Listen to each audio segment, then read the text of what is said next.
Good morning. Welcome to this board meeting of the National Transportation Safety Board. I'm Robert Sumwalt. I'm honored to serve as the chairman of the NTSB, and joining us online are my colleagues who are board members, Vice Chairman Bruce Landsberg, Member Jennifer Homendy, and Member Tom Chapman. Member Graham has recused himself from this matter due to his prior employment at Textron, which is the parent company of Bell Helicopters. Today we meet in open session as required by the Government and the Sunshine Act to consider the crash of an air ambulance near Zaleski, Ohio on January the 29th, 2019. The crash took place early on a snowy morning and took the lives of a pilot, a flight nurse, and a paramedic. On behalf of all of us at the NTSB, I'd like to offer our sincere condolences to the family and friends of those who lost loved ones in this crash. We're here today to determine why it happened and to recommend ways to prevent these things from happening in the future. The accident was a helicopter. The accident helicopter was based at Mount Carmel Hospital in Grove City, Ohio.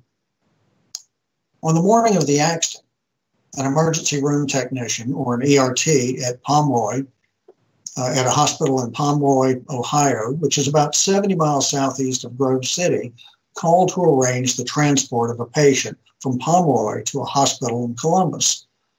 Prior to calling survival flight, the ERT had called two other helicopter air ambulance operators. The first turned it down due to weather, and the second stated they would check the weather and call back.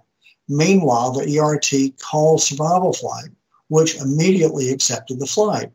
After survival flight accepted the mission, the second operator called the ERT back and declined the flight due to weather.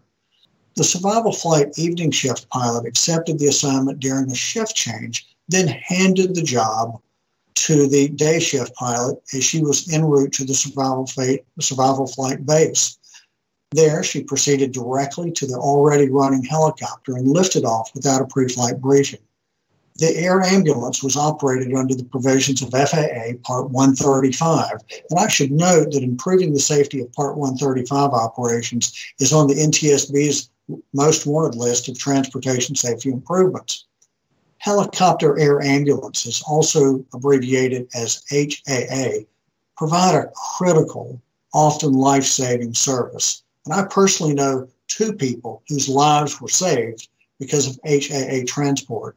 Yet, as we will discuss today, a potentially life-saving flight can quickly turn into a life-ending flight.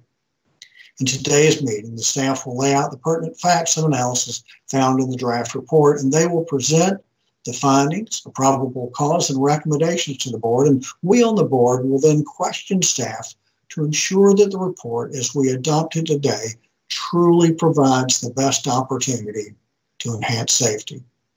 The public docket for this investigation contains more than 85 supporting documents, over 2,600 pages of material, including more than 1,000 pages of interviews.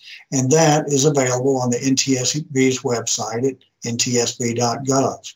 The report that we will adopt today will also be available once it is formatted and finalized. At this time, I'd like for each of my colleagues on the board to introduce themselves. Vice Chairman Landsberg, good morning, sir. Good morning, Mr. Chairman. I'm looking forward to a very interesting and critical discussion. Thank you very much. Member Homendy. Good morning, Mr. Chairman, Vice Chairman, and Member Chapman, and good morning to the staff. I look forward to the presentation. Thank you. And Member Chapman, good morning, sir. Good morning, everyone, and thanks to our hardworking folks behind the scene who have done so much to make this virtual meeting happen. I agree. Now I'll ask the Deputy Managing Director for Investigations, Brian Curtis, to please introduce the investigative and support staff who will be participating in this morning's board meeting. Good morning, Mr. Curtis. Good morning, and thank you, Chairman Sumwalt. I would like to thank everyone who helped make this virtual board meeting happen today. It's been a real team effort, involving multiple staff members representing a range of offices. My only administrative announcement this morning is a reminder for the meeting participants to silence all electronic devices at this time. Now I will introduce the staff for today's meeting. On the panel this morning, unless otherwise noted, are the following staff members from the Office of Aviation Safety. Sean Williams, the investigator in charge. John Brannon, the Operations Group Chairman. Satya Silva, Human Performance Group Chairman. Paul Suffern, Meteorology Group Chairman. Jill Demko, Report Writer. Shihoon Shin, the Airworthiness Group Chairman. Marie Moeller, the Aircraft Performance from the Office of Research and Engineering. Sean Payne, Recorder Specialist from the Office of Research and Engineering. Dana Schultz, the Director in the Office of Aviation Safety. Kathy Solbar, General Counsel for the NTSB. Darlene Hatchett, Director, Office of Safety Recommendations and Communications. Jim Ritter, the Director for the Office of Research and Engineering. Jeff Marcus, the Chief of Safety Recommendations in the Office of Safety Recommendations and Communications.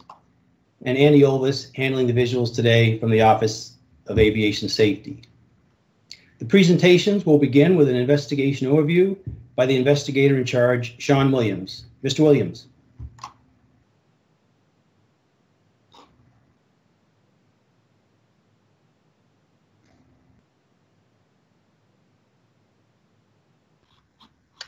Good morning, Chairman Sumwalt and members of the board.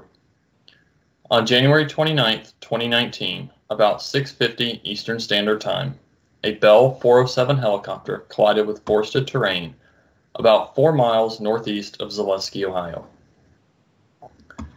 The certificated commercial pilot, flight nurse, and flight paramedic were fatally injured, and the helicopter was destroyed. The helicopter was operated by Viking Aviation LLC, doing business as Survival Flight Incorporated, under the provisions of Title 14 Code of Federal Regulations, Part 135, as a Visual Flight Rules Helicopter Air Ambulance, or HAA, flight. On the day of the accident, MedFlight, an HAA operator, was contacted by the Holzer-Miggs Emergency Department with a request for an inter-facility patient transfer to Riverside Hospital. MedFlight declined immediately, citing icing probability and snow squalls en route. The emergency department then contacted HealthNet with the same flight request. HealthNet stated that they would need to do a weather check and call them back. While waiting for HealthNet to call back, the emergency department contacted Survival Flight Operations Control Center, or OCC. Survival Flight also stated they would need to perform a weather check. Based upon recorded phone call timestamps from the time Survival Flight night shift pilot was contacted for the weather check until the time he accepted the flight, only about 28 seconds had elapsed. After Survival Flight had accepted the flight, HealthNet called back to decline the flight due to low ceilings and icing. When Survival Flight accepted the flight request, it was the night shift pilot who initially accepted it. He contacted the accident pilot while she was on her way to the base, briefed her on the request, and asked if she wanted to take the flight. She agreed, stated that she was 5 minutes from the pad, would meet the crew there, and declined night vision goggles or NVGs. After notifying the OCC that the accident pilot would fly the flight, the night shift pilot notified the medical crew and proceeded to the helipad, conducted the helicopter pre-flight, and started the engine. At 6:28, the helicopter departed the Mount Carmel Hospital in Grove City for the 69-mile flight to Holzer-Miggs Emergency Department in Pomeroy. After departure, the helicopter traveled relatively straight on a southeast heading. The star on this map indicates the accident location in relation to the departure and destination.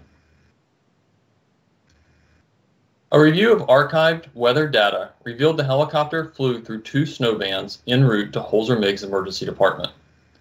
This image depicts their location along the flight path in addition to the helicopter's altitude as shown in red and the terrain elevation as shown in green. The times and altitudes depicted correspond to the helicopter's entry and exit of the snow bands. The onboard data from the helicopter ended at 6:50, as the helicopter was climbing through 1,500 feet. The final recorded bank angle and speed was consistent with the helicopter flying along a 180-degree descending left turn to the impact location. Although the 180-degree turn was consistent with an inadvertent IMC escape maneuver, the loss of altitude was not. The accident occurred on a nearly opposite heading of the intended flight path. The investigation found that the pilot was properly certificated in accordance with federal regulations. There was no evidence that the pilot's performance was affected by medical conditions, toxins, alcohol, or other drugs. Examination of the helicopter's airframe, engine, rotor, and systems identified no evidence of pre-impact anomalies or malfunction that would have precluded normal operation. Safety issues identified in this investigation include survival flight's lack of comprehensive and effective flight risk assessment and risk management procedures, the lack of helicopter or HAA experience requirement for the FAA Principal Operations Inspector assigned FAA oversight, the need for flight data monitoring programs for Part 135 operators, the lack of a positive safety culture endorsed by survival flight management, the lack of a comprehensive safety management system at survival flight, the need for accurate terminal Doppler weather radar for the Helicopter Emergency Medical Services Weather Tool, commonly referred to as the HEMS tool, and the need for a crash-resistant flight recorder system that records cockpit audio and video. These safety issues will be discussed further by staff in their presentations and in response to any questions you may have. Although Survival Flight equipped all of its helicopters with a flight data monitoring system capable of recording over 300 parameters, this system is not crash resistant or protected. In the case of the accident flight, the final moments, about 30 seconds of data from the accident, were not recovered. As a result, the investigation could not determine the helicopter configuration or orientation during the turn. In 2013, the NTSB made recommendations to the FAA for the installation of crash-resistant flight recorder systems. Currently, the FAA has not acted upon this recommendation, and therefore staff is proposing that we reiterate the recommendation for crash-resistant recorders. I would like to acknowledge the following NTSB staff who participated in the investigation. I'd like to acknowledge the following NTSB staff who made this virtual board meeting possible. Parties to the investigation were the Federal Aviation Administration, Survival Flight, Rolls-Royce, which manufactured the engine, and Woodward Incorporated, the manufacturer of the helicopter's hydraulic actuators. In accordance with the International Civil Aviation Organization, Annex 13, the Transportation Safety Board of Canada appointed an accredited representative to this investigation. Advisors from Bell Textron Incorporated assisted with the investigation. Thank you. Mr. Brennan will continue.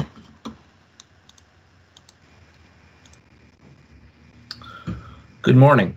At this time, I will discuss Survival Flight's approach to flight risk assessment and management, the FAA oversight of the operation, and flight data management. The night shift pilot on duty when the accident flight request came in failed to identify en route weather hazards and accepted the accident flight for the incoming day shift pilot because he knew she was on her way to the base. The accident pilot accepted the flight based on the night shift pilot's evaluations of weather and other risks, proceeding directly to the helipad where the helicopter was already running. Staff believes that these events precluded the opportunity for the accident pilot to perform her own comprehensive pre-flight risk assessment, which compromised safety. Regulations and company procedures required helicopter air ambulance pilots to complete an approved flight risk assessment prior to each flight. In the case of the accident flight, the accident pilot had not completed a risk assessment form, and the night shift pilot stated that he expected she would have completed after returning from the flight. Additionally, the forms in use at the time of the accident didn't include determination of flight refusal by other operators or en route weather evaluation as required by regulations. Staff is proposing recommendations in this area. Because survival flight had more than 10 helicopters, they were required by federal regulations to have an operations control center whose pre-flight functional intent was to work with pilots in properly identifying risks and mitigating those risks to an acceptable level. In the case of the accident flight, several required elements of the flight risk assessment and mitigation plan were overlooked, such as the OCC specialist on duty failed to identify weather hazards that existed along the helicopter's intended route of flight, and he did not determine if the flight request had been refused by other operators as required by regulations. He was also unaware that the night shift pilot had started his shift earlier than scheduled, and that he would not be able to complete the mission within his duty period. These deficiencies resulted in an incomplete picture of the associated flight risks. Interviews with pilots revealed that they would routinely arrive on base early in order to accomplish a shift change briefing with the off-going pilot. These early arrivals were not tracked, and records indicated that pilot duty periods began and ended at their scheduled start and end times rather than their actual arrival and departure times. Even though the Survival Flight General Operations Manual had detailed procedures for shift changes, there was no scheduled shift overlap to perform the required shift change tasks, and there was no guidance regarding handling of incoming flight requests during a shift change. The FAA Principal Operations Inspector assigned to survival flight was a fixed-wing pilot and had only a few hours of helicopter flight experience.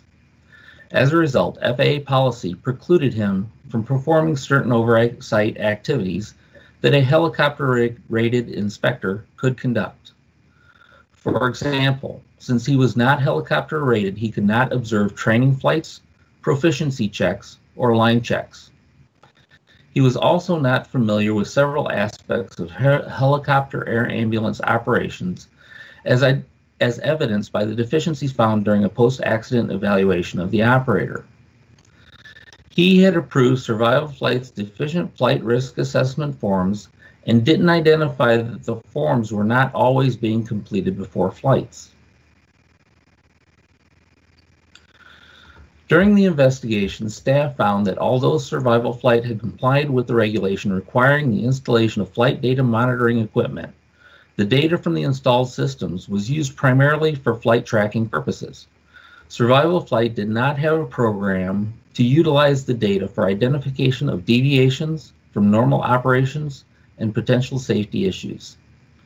Staff believes that a flight data monitoring program could enable operators to improve safety relating to many aspects of flight operations, including flight risk management, adherence to standard operating procedures, and maintenance. As a result of the operational factors identified in this investigation, staff has proposed recommendations to FAA to require operations inspectors assigned to helicopter air ambulance operators to have helicopter and helicopter air ambulance experience, that the FAA review risk assessment procedures for all helicopter air ambulance operators to ensure compliance with regulations and recommended guidance. Staff is also proposing to reiterate recommendation A1635, requiring all Part 135 operators to establish a structured flight data monitoring program that reviews all available data sources to identify deviations from established norms and procedures and other potential safety issues. Staff has also proposed recommendations to Survival Flight to revise their risk assessment procedures, ensure that pilots are completing a comprehensive risk assessment prior to each flight, develop a process for tracking actual pilot duty time, to develop a process to ensure shift change briefings are performed, and to develop a flight data monitoring program. Dr. Silva will now continue. Good morning. I will describe survival flight safety culture, its influence on the accident, and potential for improvement. Survival flight's poor safety culture was demonstrated by the lack of effective risk management by its personnel. This included management pressuring bases to remain operational and accept flights, in addition to advertising that they operate in lower weather minimums. Management also expected crews to be airborne within 7 minutes of getting a flight request, a time not always conducive for completing a comprehensive weather check and pre-flight risk assessment. This poor safety culture fostered an environment where pilots responded to management pressure to fly at the expense of complying with regulations and standard operating procedures, or SOPs. The accident pilot's decision to accept the accident flight without a shift change briefing and conducting an adequate pre-flight assessment was likely influenced by management's lack of support for SOP compliance. In addition to not following its own SOPs, survival flight lacked a safety management system, or SMS.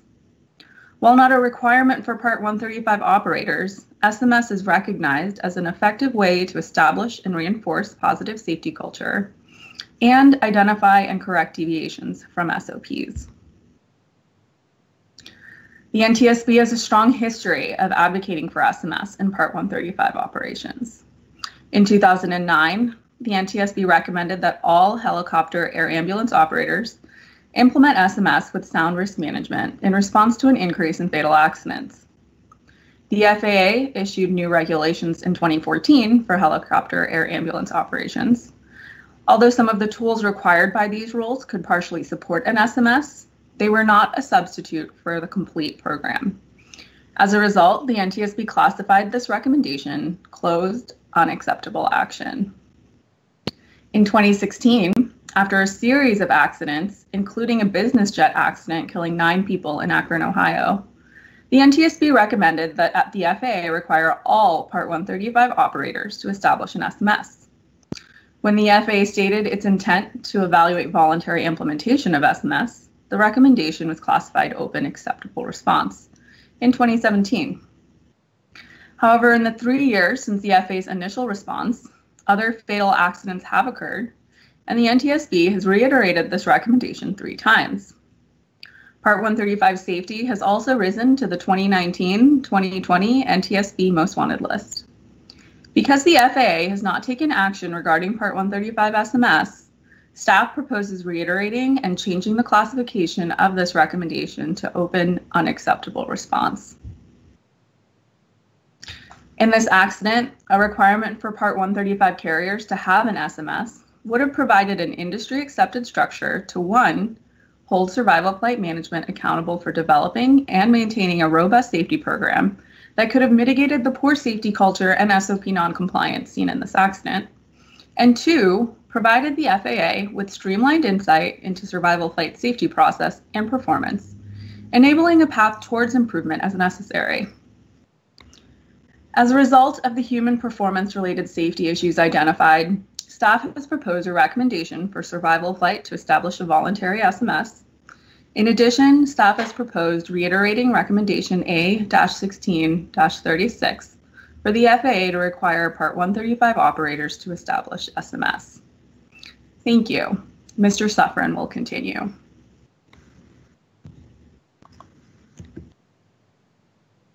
Good morning, Chairman Sumwalt and members of the board. I will discuss the pilot and company's review of weather and weather radar information. Prior to accepting the accident flight, the night shift pilot reviewed weather information using the default settings on the Helicopter Emergency Medical Services, or HEMS weather tool, and the SkyVector website. According to audio recordings, the weather review prior to acceptance of the flight took 28 seconds.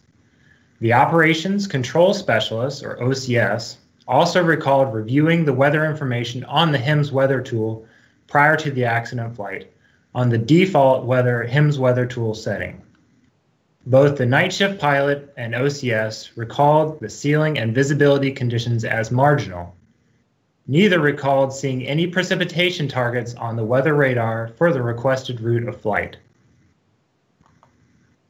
There are 2 primary sources for weather radar information in the national airspace, but these weather radar sources provide different imagery around the accident time. The first source of weather radar information is commonly referred to as a WSR-88D weather radar, highlighted on the image by the red circles. This WSR-88D data is the source for the weather radar information provided in the HIMSS weather tool. Another source of weather radar information is the Terminal Doppler Weather Radar, or TDWR, highlighted on the image by the blue circle.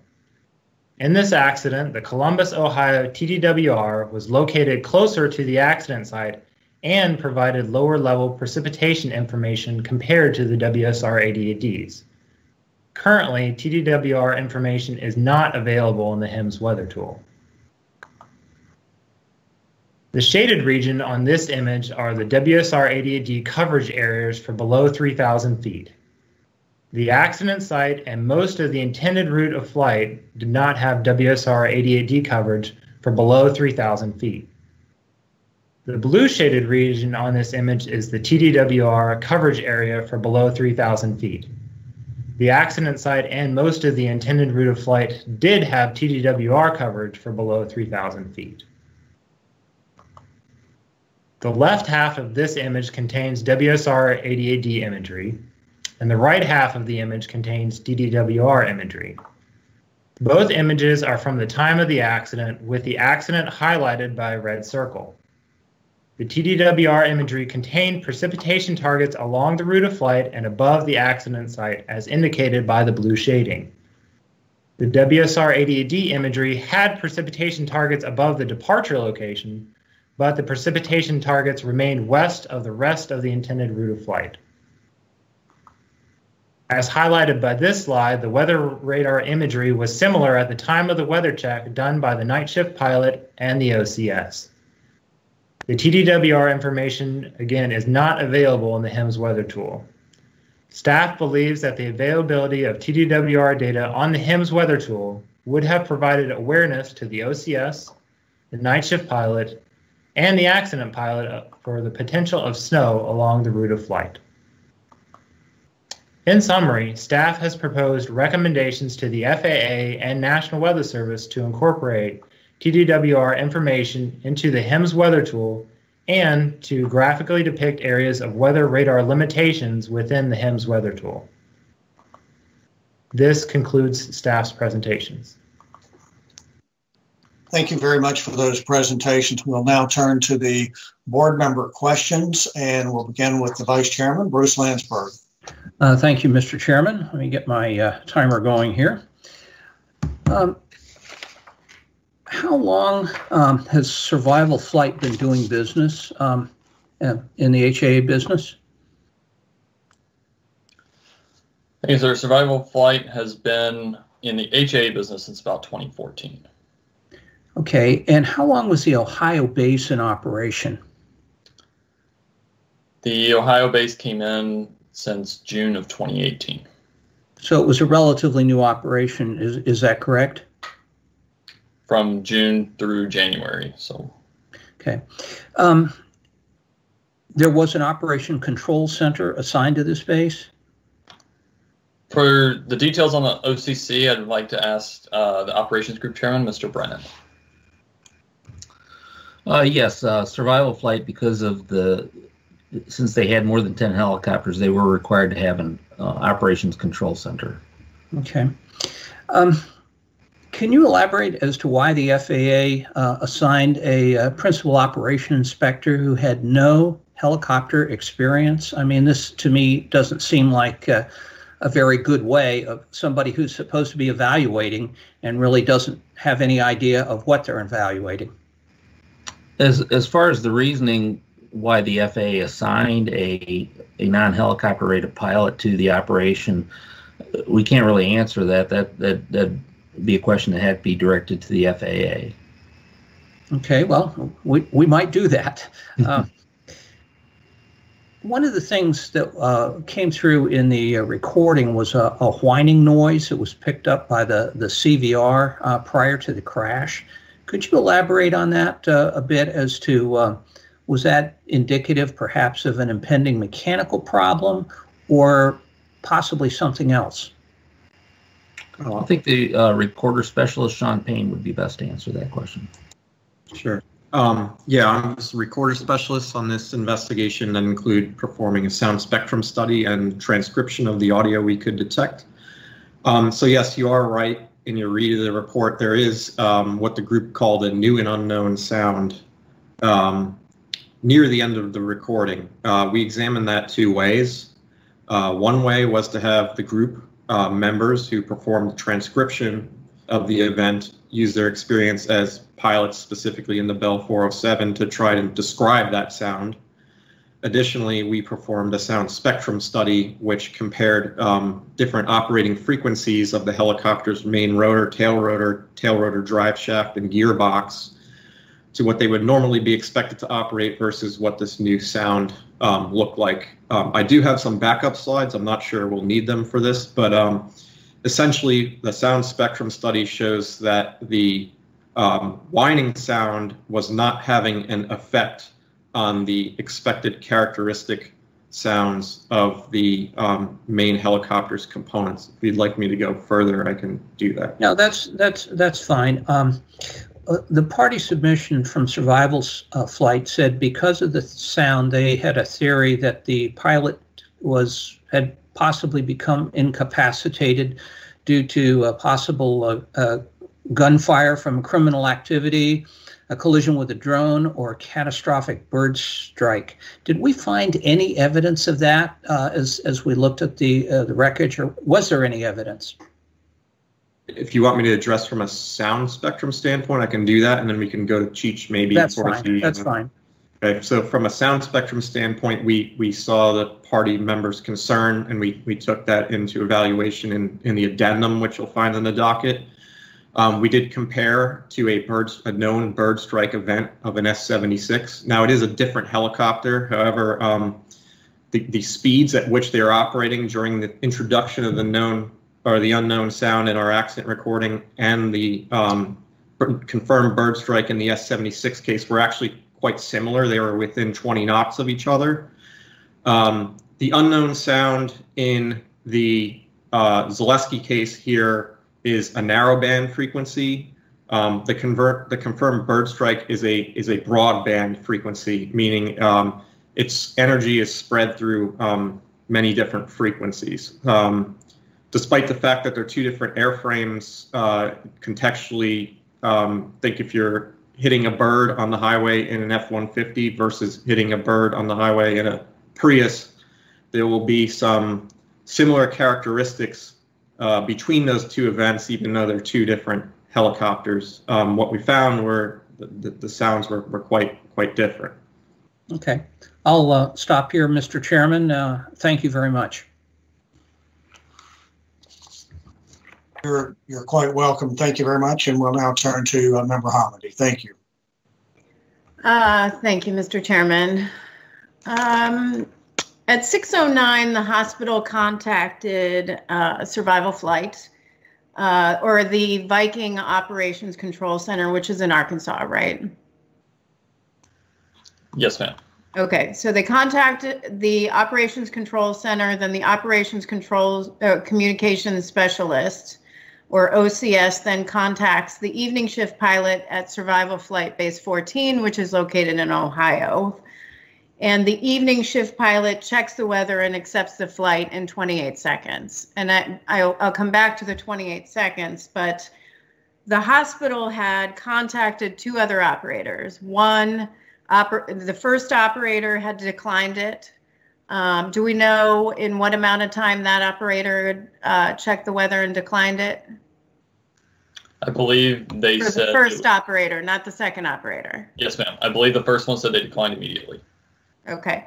The second operator says, we'll get back to you in that amount of time. Before they got back to the hospital, Survival Flight accepted it, but the second operator took how long to evaluate the weather and get back to the hospital? I'm not positive that we have the exact timing on that one. Mr. 6 Brennan. minutes. 6 minutes. Right? Is that correct, John? That sounds right. Yeah, so 6 minutes. What happened in the 28 seconds that survival took to evaluate what did they do in that 28 seconds before they determined that it was appropriate to accept the flight? Mr. Brennan, do you want to take that one? Yeah, based on interviews and the sound recordings, it was a very short conversation, as evidenced by the 28 seconds. As far as what exactly the night shift pilot was doing during that time, I'd have to review the interview statement, but I think he said in the interview statement that he looked at the HEMS weather tool and sky vector in that 28 seconds and then accepted the flight. 28 seconds to me seems like a really short amount of time to make a pretty thorough evaluation and respond. But back to the OCC and the operations communications specialist, Mr. Brannon, I know you talked about this in your slides, but what are the responsibilities of an operations communications specialist when it comes to flight and weather monitoring and federal regulations? So the communications specialist, there are actually two different tasks. There's communications specialist and operational control specialist. Mm-hmm. Their tasks are to monitor. Well, in the pre-flight realm, they assist the pilot in making a pre-flight determination based on the information that they have, as well as the information that the pilot is able to pull up himself. So in the Operation Control Center, they have, they have computer monitors. They have access to the HEMS weather tool and other weather tools that they can use to, assist the pilot in making a thorough and comprehensive weather evaluation. And in this situation, that individual was helping the evening shift pilot, not the pilot in command of the accident flight, correct? That is correct. Okay, so federal regulations require specialists to provide pilots with weather briefings to include current and forecasted weather along the planned route of flight. Did that occur? No. It also requires them to monitor the progress of the flight en route. Did that occur? That did occur. The operations control specialist did monitor the flight and noticed almost immediately once the flight dropped off of their screen, their tracking. Okay, good. And it requires them to participate in the pre-flight risk analysis to include ensuring the pilot has completed all the required items in the pre-flight risk analysis and confirmed it's been completed, and assist the pilot in mitigating any identified risk. Did that occur? In this case, and in most of the cases that we discovered, the relaying of whether the risk assessment has been completed is simply via radio. There are 4 areas on the risk assessment form, and in this case, the pilot just relayed that she was green for all areas. So that's what was relayed by the pilot to the OCS as far as the risk assessment. As far as the details of what was on the form, the OCS did not have that. And I'll come back to that in the next round. Thank you very much. Member Hamady, thank you very much. Member Chapman. Thank you, Mr. Chairman. I want to pick up on the line of questioning regarding the role of the evening shift pilot. It's my understanding the evening shift pilot had been sleeping for several hours and was awakened by the call requesting the accident flight. This provides important context to his decision, which was apparently made over the course of just 28 seconds, as you've indicated, to accept the flight. The draft report notes that 28 seconds was likely not sufficient to conduct a thorough review of the weather, and that seems frankly obvious to me. And that seems even more apparent with knowledge the evening shift pilot made his decision immediately after awakening. Intuitively, we know most people don't think clearly after awakening, and there's research characterizing that phenomenon, which is known as sleep inertia. I'm not opposed to the concept of on-duty napping among air ambulance pilots, but if pilots do avail themselves of that opportunity, it's especially important that they understand the expectations and the need to conduct a documented pre-flight risk analysis. So with that as some background, can you tell me again, how was it determined that the evening shift pilot made his decision within 28 seconds? So the 28 seconds came based upon the OCS at Survival Flight has recorded phone lines. And when those recordings are sent, they're time-stamped from when they were made. So looking at the timestamps from the original call that said, we need a weather check, to them calling back and saying, we'll take it, and then the accident pilot would be taking the flight. Okay, so based on the technology, we have a very precise window of time here that we were able to determine, correct? Yes, sir. And what are the components of a pre-flight risk analysis, and how much time estimated would you say it typically takes to perform an adequate pre-flight risk analysis? For that, I'm going to ask Mr. Brennan or Dr. Silva. I can answer that. So as a result of rule changes, there were NPRMs issued for the issuance of these requirements for pre-flight risk assessment, and the FAA estimated that it would take about 10 minutes to complete an adequate pre-flight risk assessment, and that was listed in the NPRM for those regulations. Thank you. Thank you. That's helpful. And is it conceivable that additional time would be needed if a pilot has been asleep for several hours when a call comes in?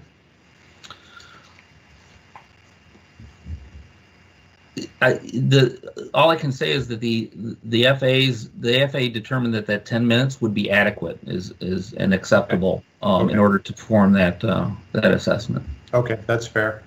And in terms of shift change procedures, are there industry best practices which would help avoid scenarios such as this one?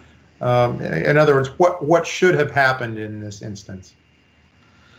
Well, as far as best practices, I'm not aware of what the practices of other operators are in regard to the shift changes. In this accident, we identified that there was no overlap between incoming pilots and outgoing pilots in order to conduct a shift change briefing, and so pilots were arriving on shift prior to their scheduled start time, and we found that those weren't recorded, which affects their duty time. It also, although the GOM had procedures that needed to be followed for the shift change briefings, it did not allow time for those briefings to happen. And then last question on this round, interviews with current and former pilots and staff suggested that company management expected pilots to depart from the helipad within 7 minutes of receiving a call. Is that a realistic time frame? And does it allow for completion of an adequate risk analysis if FAA suggests that 10 minutes is the time frame for a risk analysis? Based on the FAA's estimation of a 10-minute pre-flight risk assessment, 7 minutes seems like it would not be adequate. Yeah. Thank you, Mr. Chairman. You're quite welcome, Member Chapman. And I want to ask a weather-related question, so I suppose this would go to Mr. Suffren. But my question is, and I'm hearing that it only took 28 seconds to check the weather, but if the pilot looked at the HIMS weather tool, I think it just would have showed graphically the weather in the area. And isn't it true that the weather was generally was no less than marginal VFR? Is that correct, Mr. Suffren? So based on the METARs around the accident, around the central and southeastern Ohio, it showed predominantly marginal VFR conditions or ceilings between 1,000 and 3,000 feet and 3 to 5 miles visibility. So would that have been acceptable for this flight by just looking at the graphical weather information on the HIMSS weather tool? To evaluate the full scope of the weather, you also would like to bring up the graphical forecast for aviation, which would plot out the next few hours of predicted forecast, as well as other forecast tools like the icing product, and the air mets were also availed of the area. So that would complete it. All right. So, but if he would have looked strictly at the HIMSS weather tool, he would have not seen the TDWR information that that you pointed out would have shown the 2 bands of snow that ultimately this flight flew into. Is that true? The TDWR information was not available on the HIMSS weather tool. So what I'm really trying to say is, what more could they have done to have checked the weather? I mean, if they just took a quick look at the HIMSS weather tool, it would have shown that the weather was acceptable. The air mets, what would that have shown? Really, apparently what this flight got into was snow showers, which would not have been available for that crew to have even seen, because TDWR information, it wouldn't have shown up on the WSR 88D, wouldn't have shown up on that, and it wouldn't have, and they didn't have access to TDWR data. So what more could they have done? So we know based on the interviews of the OCS and the night shift pilot that they both checked the HIMSS weather tool on the default setting, which means that they did not use the mouse function to overlay icing tools, which we know 2 of the other companies checking the weather did as well. And we know that you also have to use your mouse to overlay the air met available for the area. In addition, it would be another link to get to the graphical forecast for aviation, where there were snow showers in the likely category forecast for southeastern Ohio. So those 3 options were available, and we know that they did not click on those. Okay, all right. So icing, you talked about icing, but we don't believe that icing was a factor in this crash. Is that correct? For icing conditions as it relates to airframe, I'll defer to Marine. Well, no, we don't need to go there, because the fact is we do not believe that that icing was a factor in this accident, according to the report. And if you know, we can get into that later. But what I'm really trying to dig around is, okay, so if they would have looked at the airmen for the forecast for the next few hours, what would that have shown? What I'm really trying to get at is, when I've gone through the weather and looked at it, I don't see anything that would have said, hey, you shouldn't be going, because these bands of snow weren't available to be seen by this flight crew, because they didn't have, or the OCC, because they did not have the TDWR. They didn't have access to that. So all I'm trying to say is, from the weather that I've been able to look at, I don't think that there would have been a real showstopper. That said, though, apparently 2 other operators did make the decision not to. But I'm kind of confused about this. I'm conflicted on it. So what would that air met have shown them? So the air mat would have shown that there was a possibility of moderate icing below 8,000 feet at the accident flight, or along most of the region of Ohio. You usually don't get icing unless you're either in the clouds or in falling precip. And so by definition, they're going to avoid the clouds. So icing would not have been a factor, because they're staying out of the clouds. Did it call for freezing rain or anything like that? So based on the METAR history, if you look back along the route of flight, several of the METARs did show times of snowfall before the acceptance of the accident flight. So if you look at the METAR just before the weather check, but if you go back 1 or 2 METARs, you will see snow moving across that area. I'm out of time, but I'll just ask this. Snow in itself, a helicopter can fly through snow. Is that correct? And safely fly through snow? That I'll defer to airworthiness and operations as far as that. But you can have supercooled liquid water and freezing drizzle and rime also on falling snowflakes. Thank you. I'm out of time, and we'll now go to Vice Chairman Landsberg. Mr. Chairman, I'd like to follow up a bit on that line of questioning. You know, the AirMet Zulu, which we talk about, the whole icing thing, that's very broad brush. 8,000 feet of icing is almost unheard of, and this is something that I've been after the Weather Service for some time. At the terminal area forecast at Parkersburg, which was nearest the crash site, do you recall what the weather was at about the time of the accident? The terminal area forecast for that area had a ceiling of 1,800 feet with no precipitation forecast for the surface. And almost 6 miles visibility, correct? Greater than 6? Greater than 6 miles for that airport. Yeah. So what are the minimums required? This probably goes to the operations side of things. What are the minimums required for VFR helicopter flight?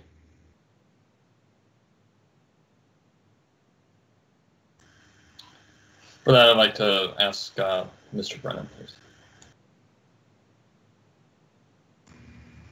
So the operator had their own had minimums prescribed because they were a helicopter air ambulance operation. So for this case, she did not have the night vision goggles, so it was an unaided flight, and it was cross country. So she would have needed 1,000 foot ceilings and 5 miles of visibility. Isn't it 3 miles for MVFR? I may be confused on that, but I believe no, that would 1,003 would be for a local flight. This was a cross-country flight, which requires the 5 miles. Were there any visibilities reported below that at the time that they started their trip? So the visibility conditions for the terminal area drone forecast for the closest one to the departure location had a forecast of 4 miles and light snow at the time they departed the accident flight. But as far as recorded METAR locations, there was 4 miles visibility, but that was after the departure of the flight. I think, you know, the chairman and I are both kind of going down the same road of they could have briefed this a little more thoroughly, but by looking at it in kind of a quick look, it would have appeared okay.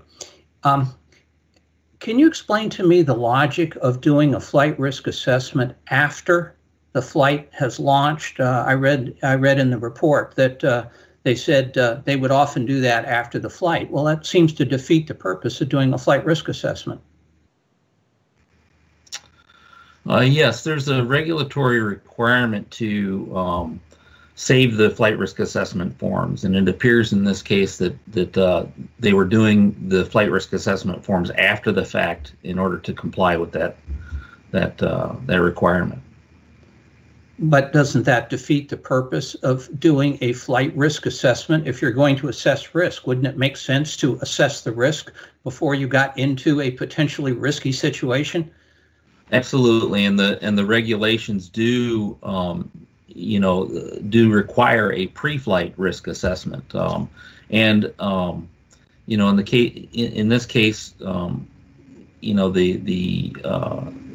the operation, the pilots were performing, not necessarily filling out the form. When they did their risk assessments, they were not necessarily filling out the form before the flight and then filling out the form after the flight in order to comply with the regulation to save the form.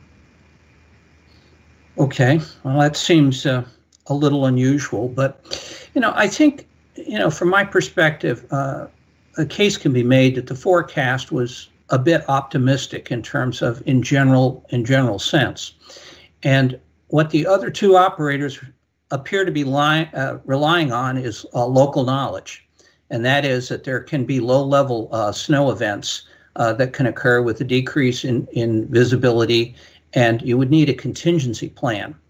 And it doesn't sound like survival flights pilots were thinking about what happens if this goes a little bit below what is forecast. So I'll follow up on this in the next round. Thank you, Mr. Chairman. You're welcome. Member Hamady, thank you.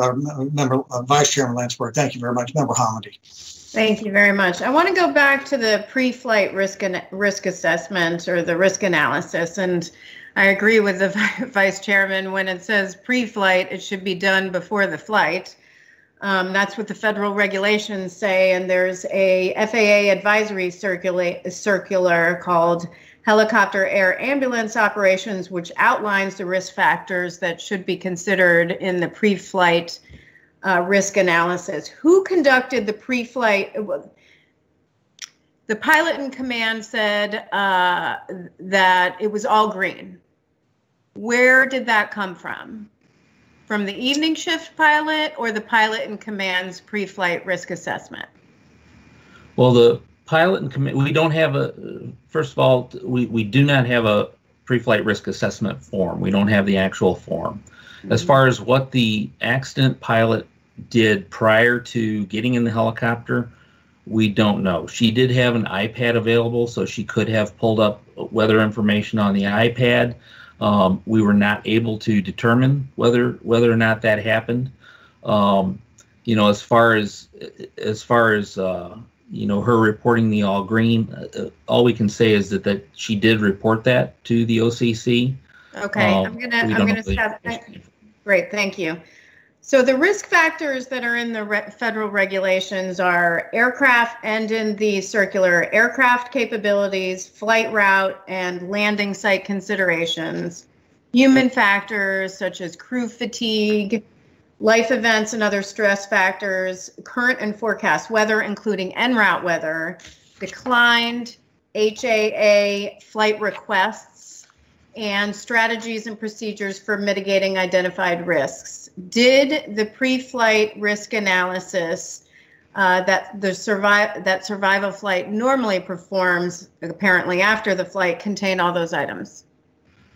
We don't believe so. We don't believe that well, the form certainly did not include the en route weather or determination of prior refusals. And so the risk assessment has different levels. It's green, you have amber critical, and red. We know that the shift pilot and the pilot in command of the accident flight indicated green in all categories, but our report states that station models around the accident site indicated marginal VFR conditions, which makes me wonder why they said it was green. But on page 28 of our draft report, it states when the criteria for the accident flight was entered into an FAA-approved exemplar risk assessment worksheet, which contained all the components that it should have contained, the resultant score indicated for the flight would have been what? What did we calculate the score should have been? It wasn't green. Quite honestly, I do not. Okay, recall. on page 28, it says amber critical. It should have been amber critical. We plugged that in. Apparently, our investigators, who did that? I mean, who? Is there anybody on the panel that can answer that? We did that as a team. Okay. So amber critical, and what does amber critical mean? Amber critical would require approval by the operations control center manager. Right. It would have required additional approval and given some pause, you would think. Now, we also plugged in the criteria for the other two operators that declined the flight. And what did you find from that? I don't recall. Perhaps Sean Williams From recalls. that, ma'am, we found that it would have been declined. Correct. Did FAA approve Viking's pre-flight risk analysis? Yes, ma'am. Yes, they did. Okay. And when we interviewed, you know what, I'm going to go back to the interview with the FAA inspector a little bit later because I have 13 seconds left. So I will yield that back and wait for my next round. Thank you. Member Hamady, thank you very much. Thanks for keeping a good eye on the clock. And Member Chapman. Thank you, Mr. Chairman. I want to ask about a concept referred to in the report as reverse helicopter shopping. According to the draft, interviews with current and former employees of the helicopter operator suggested a practice of using what I understand is a website called the Weather Turndown website to obtain flight requests that other operators had already turned down. And the draft indicates that those who were interviewed referred to this practice as reverse helicopter shopping.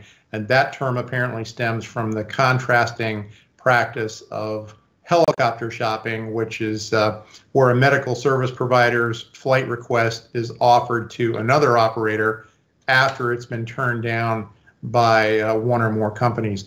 So this idea of reverse helicopter shopping using the Weather Turndown site is essentially a source of potential business. Is that a practice which has previously come to our attention? No, sir. Do you have a sense that this is something, and I gather the answer is probably no, but do you have a sense that this is something widespread within the industry? No, we don't have that sense. Are there any circumstances where you can envision that it might be appropriate to engage in such a practice? I don't think it would be appropriate. However, you know, from the standpoint of operators who turn it down as opposed to operators who may be able to accept that same flight, you do have operators that are approved only for visual flight and operators that are approved for instrument flight. So that's two different operators would have different criteria for accepting those flights. So. Okay, but if you had essentially an apples to apples comparison with respect to various operators going to the website and looking for business that others had turned down, certainly seems to raise some concerns from a safety standpoint. Would you agree? I would agree, and the weather. I don't believe that's the intent of the website. The website is intended to be an aid to other operators, right? To make them aware that operators have turned down a flight. And member Chapman, just to add to that, from the perspective with this accident, and we're looking at the flight risk assessment, that at the end of the day, if you have a robust enough risk assessment, really where the flight comes from doesn't play much of a factor in it. In that, okay, this is our level of safety. Either it meets it or it doesn't. And that's what we want. That's what we've been trying to focus on is mainly that risk assessment and trying to get those up to a higher level. So what you're saying is, while there may not be anything inherently wrong with the idea of going to the Weather Turndown site to try to identify business opportunities, certainly you would want to make sure that you go through the appropriate risk analysis before you actually accept a flight that you identify from the website, correct? Absolutely. But we don't include a formal recommendation in the draft, and I'm not going to suggest that we should, but I do want to kind of informally encourage the FAA to be vigilant in this area and to consider studying the extent to which helicopter air ambulance operators might be engaging in this practice of reverse helicopter shopping. Existing regulations require operators to establish an approved pre-flight risk analysis procedure, and that procedure is to include, obviously, as you've explained here today, various specified elements, including a mechanism for, and I'm quoting, for determining whether another helicopter air ambulance operator has refused or rejected a flight request. it seems clear FAA included this element in the required risk analysis procedure because refusal or rejection of a flight by another operator is an indicator of heightened risk, and it can't therefore be consistent with avoiding undue risk to allow operators to generate business by affirmatively seeking out flight requests which other operators have refused or rejected. So with that, Mr. Chairman, I'll yield back, and I appreciate it. Thank you. Thank you, Member Chapman.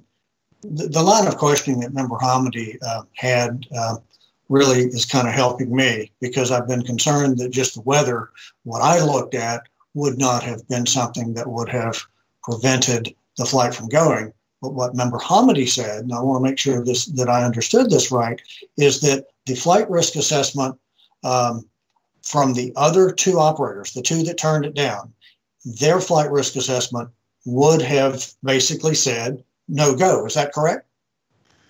That's correct, and it did. So they obviously had access to some weather that survival flight did not have. I want to switch now to my line of questioning to Dr. Silva. Dr. Silva, in your presentation, you indicated that there was some pressure on pilots to accept flights. So what pressure in your interviews might you have seen? What organizational issues may you have seen that would indicate this? So in terms of pressure, we had multiple pilots say that they had been called after declining a flight by either the director of operations or the chief pilot, questioning why they declined the flight, and some of those conversations reportedly got heated. So you're seeing questioning of safety decisions. You're also seeing a push, as we talked about, to get off of the ground. And if you didn't make that 7 minutes in that case, you would actually have to write a letter to the director of operations to explain why. So you're seeing a lot of implicit pressure on the pilots to perform in this operation.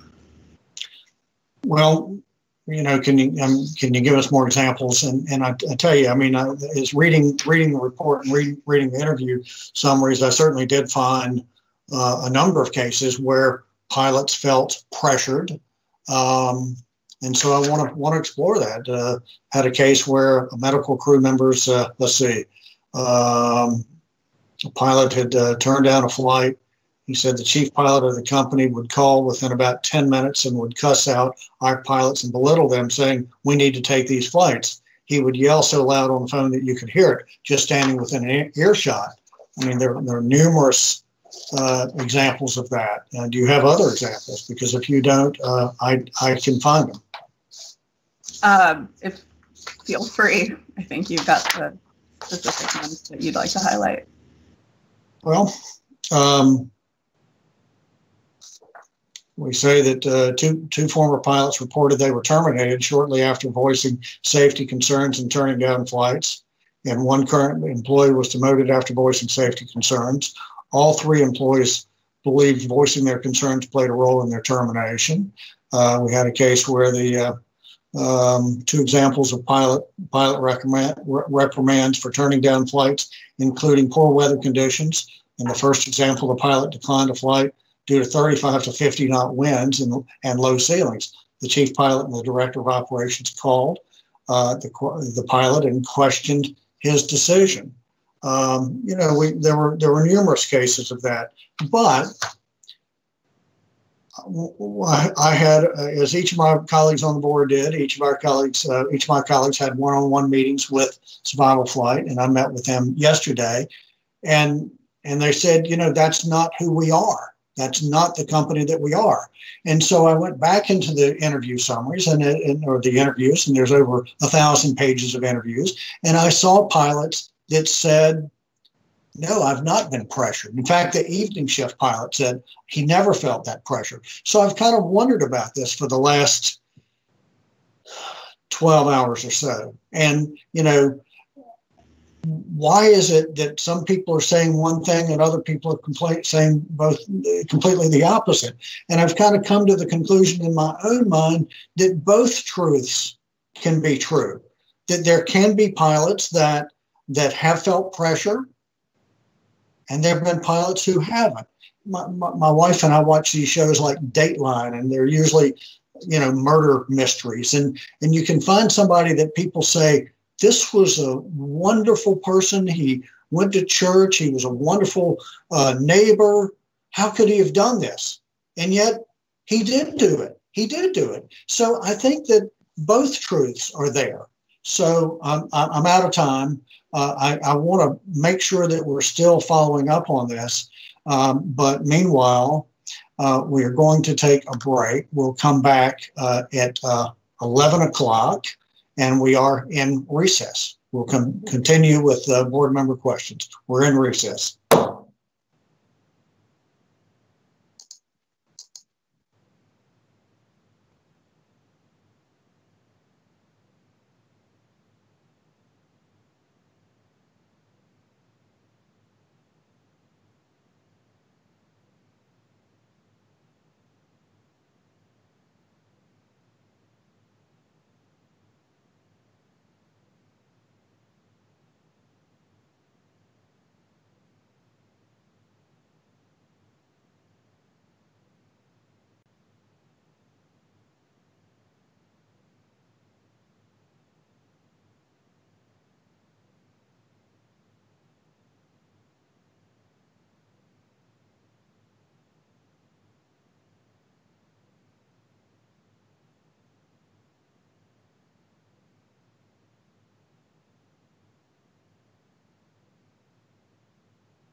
We are back in session. We'll continue with the next round of questions. Chairman Landsberg, you are recognized. Thank you, Mr. Chairman. Specifically, why did the other operators turn down the other flights? Obviously, they performed a risk assessment. Do we have any real detail in that? We have the written statement from the pilot of the first company that was on duty that said it was due to, I believe it was ceilings and icing potential or icing probability. And then the other one also cited icing, and I believe it was ceilings as well. Okay, so pretty general kinds of response, though. Is that correct? One even said it was 70% probability. They had details in their written statements. Yeah, I think we've already debunked the icing aspect of this. If you go into the SIP and the FIP, which is in the docket, for the altitudes for which they were likely to be flying, the probability was less than 20%, and it was trace icing. So I think we can pretty well knock icing out of the picture from at least my assessment. I want to follow up a little bit on Member Chapman's questions. Are we aware that Survival Flight was using weatherturndown.com? So the information that we have is from pilots that we interviewed, and they had suspicions. We don't have any direct evidence that Survival Flight was using weatherturndown.com. Now, and I also want to point out that in this particular, in the case of the accident flight, we have no suspicion that weatherturndown.com was used because the Holzer MiGs contacted Survival Flight directly. The other thing, the thing that we want to stress is that, regardless of where the flight comes from, a robust risk assessment is what's needed to determine whether a flight should happen or not. Understand. Talk to me a little bit about how night vision goggles might have changed the outcome here, or would it? Well, we did not do a great deal of examination into that. We did speak with some pilots that are familiar with night vision goggles and have used those. In the case of encountering snow, it depends on what the size of the flakes and what kind of snow that you encounter, whether the night vision goggles might actually be a hindrance. In this case, we do know that the pilot did not take the night vision goggles with her, so we didn't delve too much more into that. Okay, and sort of my background research, talking to folks who know helicopters well, they said night vision goggles would be helpful after dark in identifying, before the flight actually got into the visibility reducing area, that you would be able to see it and start your escape beforehand.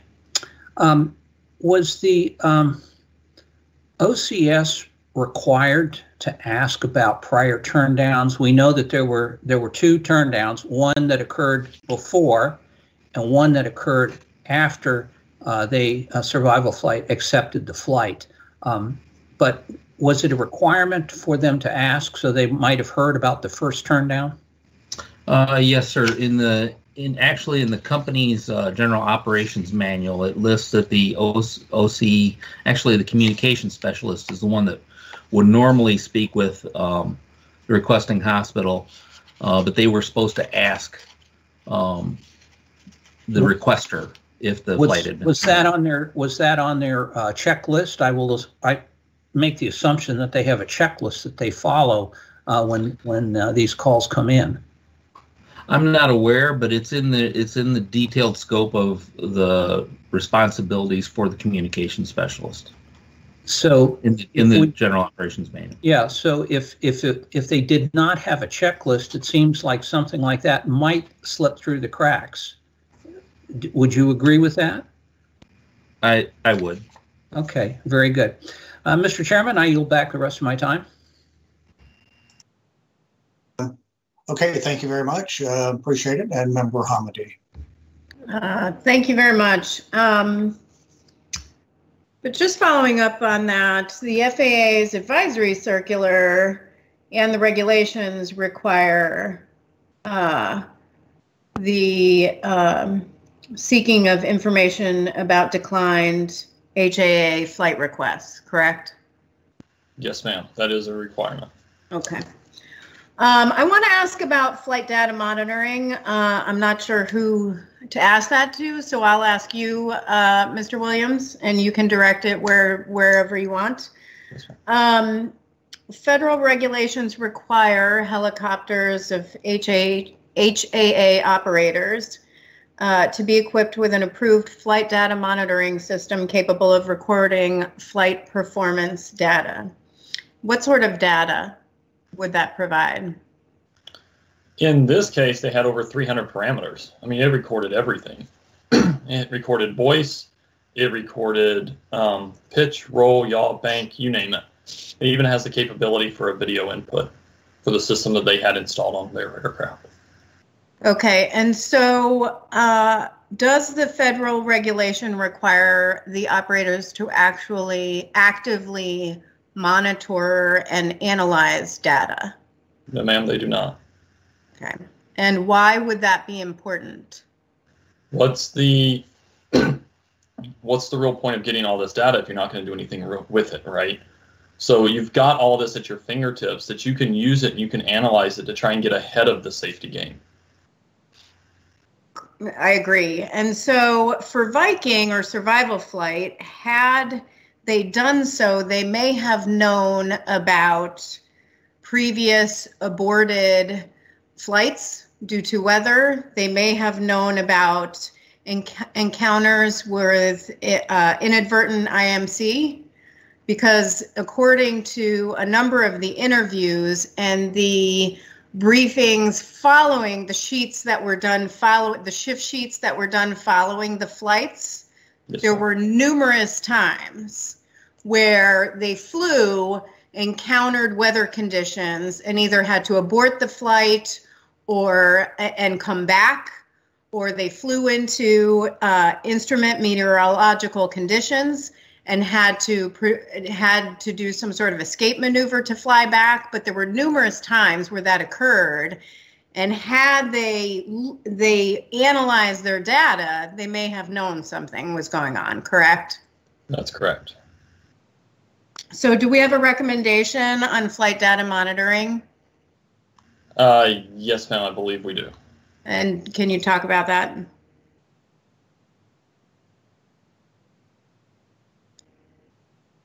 Sorry, I'm digging for the exact wording here. Hang on 1 second. That's okay.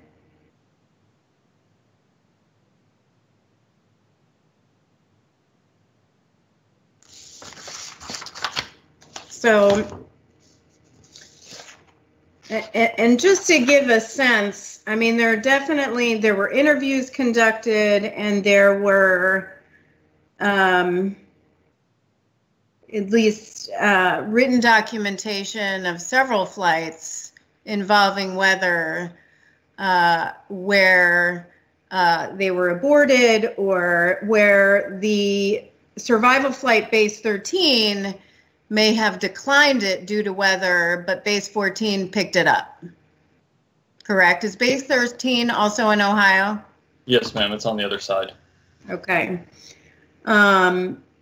So several employees reported where there were times where flights were declined because of bad weather, but then there may have been pressure from other pilots or other bases to go ahead and take those flights.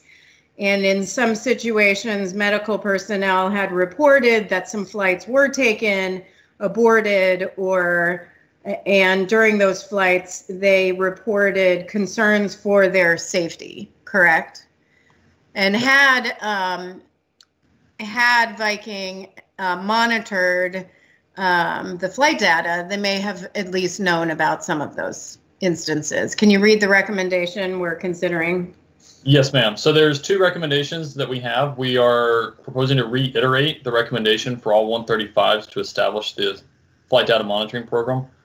And then also we have a new recommendation for survival flight, survival flight, to implement a flight data monitoring program independent of any FAA requirement. So go ahead and do it on their own instead of waiting for the FAA to act and require it. And have they done, to your knowledge, have they done that yet? No, ma'am. Okay. Not that we Great. are aware. Thank you. My time's up. I have additional questions that I'll reserve for other rounds. Thank you very much, Member Hamady and Member Chapman. Just a few questions, Mr. Chairman, about industry trends. I know that NTSB has devoted significant attention to the air ambulance industry over the years. We investigated numerous accidents, of course. I believe a safety study was issued in 1988, and a special investigation report was released in 2006. FAA has taken regulatory action intended to improve the safety of helicopter air ambulance operations, and I believe the industry has received scrutiny from Congress as well. Just generally, can you talk a little bit about how the industry has grown and how it's evolved over the past 10 or 15 years? Unmute myself, but for that, I would like to ask Mr. Marcus if he's got something.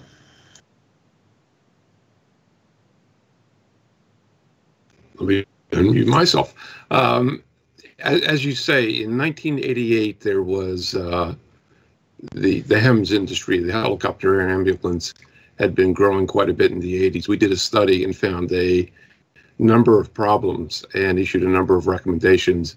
It's interesting to me that many of the recommendations we issued for the industry in those days were attempting to address the same problems that we saw in the Zaleski crash, in that you had instances of helicopter shopping. We didn't have reverse helicopter shopping, but we had helicopter shopping, and we issued recommendations to try and address that. We saw a lot of indications of pilots flying missions where they either did not have adequate weather information or did not adequately consider the weather information that they had. And we had recommendations to improve the weather products available to pilots. And yet again, in this accident, we seem to have run into the same thing.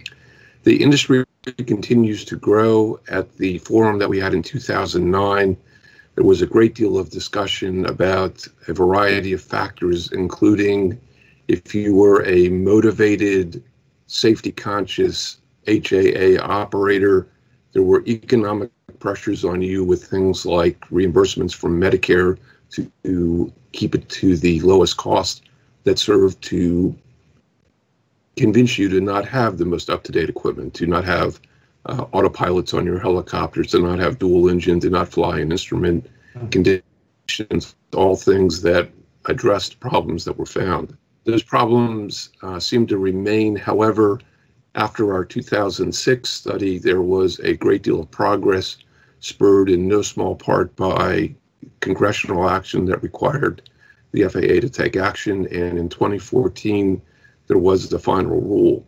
We had a number of our recommendations where they seemed to come close, but never quite finished all of the action that we asked them to do. But in personal opinion, I think that there have been improvements in safety, but there are problems that remain. So that's really my next question. Are the safety related trends for the industry, are they improving? Is that your sense? I don't have access to data. That's fair. That's fair. I understand. And do we have a feel for, in terms of comparison with the Part 135 industry across the board, do we have a sense of how helicopter air ambulance operations compare with Part 135 more generally? I think, and I'll be free to turn this over to anybody who wants to give more details than me, but I think that the 135 operations for helicopter air ambulances have a number of factors that make them more challenging, in that they don't necessarily fly on established routes. They don't necessarily fly up at higher altitudes where they're clear of terrain. They don't have as much freedom to fly when they want to and avoid weather, because if somebody needs transport, if somebody is on the side of a road, having been in an accident, you need to get out there. Those make helicopter air ambulances make the need for risk assessment and an appropriate safety culture even more challenging there than what you might find in 135.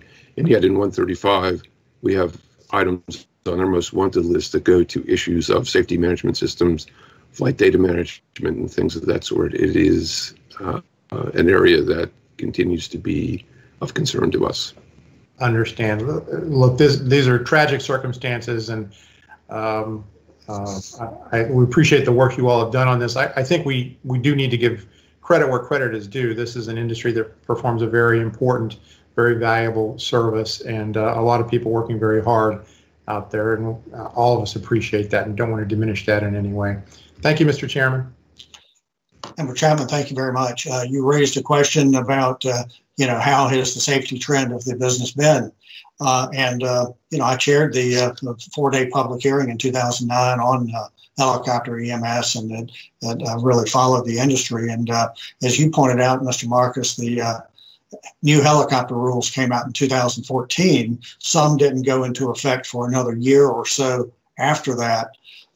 But in the 10 years prior to this HIMSS rule, the helicopter rule becoming effective, we averaged the United States on average had one helicopter EMS accident every 40 days. That's on average. In the 4 years since those rules have gone into effect, fully effect, the HAA industry is averaging about one crash every 54 days. Now, it's hard to draw a cause and effect between the rulemaking and the improved safety record, but and by the way, many of those things that were incorporated into that 2014 rule did come from NTSB recommendations. So I do believe that rule has positively influenced safety. But the fact of the matter is, one crash every 54 days is certainly not good. And so I think that what we're doing today, by issuing new recommendations and by reiterating recommendations, we will have the opportunity to further improve helicopter air ambulance safety. So, having said that, I feel like I was just wanted to say that and answer a question that was tossed out there. Dr. Silva, you mentioned in your briefing, and I'm looking at your briefing here, I think I am, something about the survival flight had advertised lower weather minimums. What are you referring to there? So there was a flyer that was found in hospitals that, yes, the one that you are showing on the screen right now.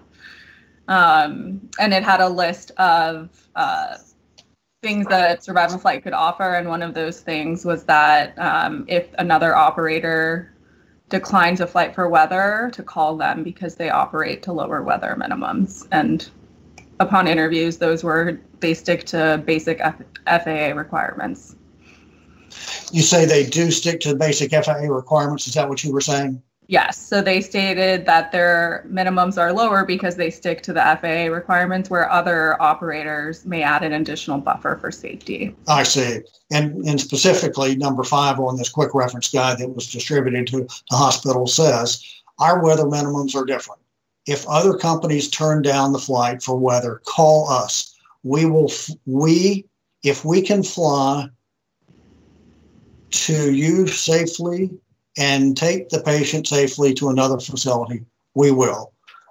So anyway, I just wanted to ask about that. Truth is, I do have a lot of questions regarding safety culture, because that's something that Mr. Williams mentioned early on. However, I do not have copious amounts of time to get into that line of questioning. Let me ask you this, though, while I do have a few minutes. Dr. Silva, what is the Commission on Accreditation of Medical Transport Systems, or CAMES? What is that? I'll actually defer that question to our operations group chairman, Mr. Brandon. Thank you.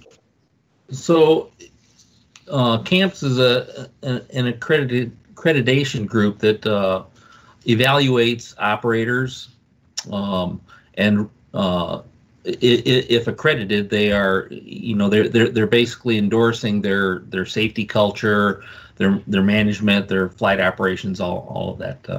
Was Survival Flight a CAMES accredited program? No, they were not. Do you know why they were not?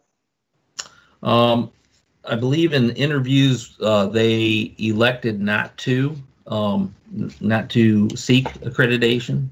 The specifics I'm not clear on right now.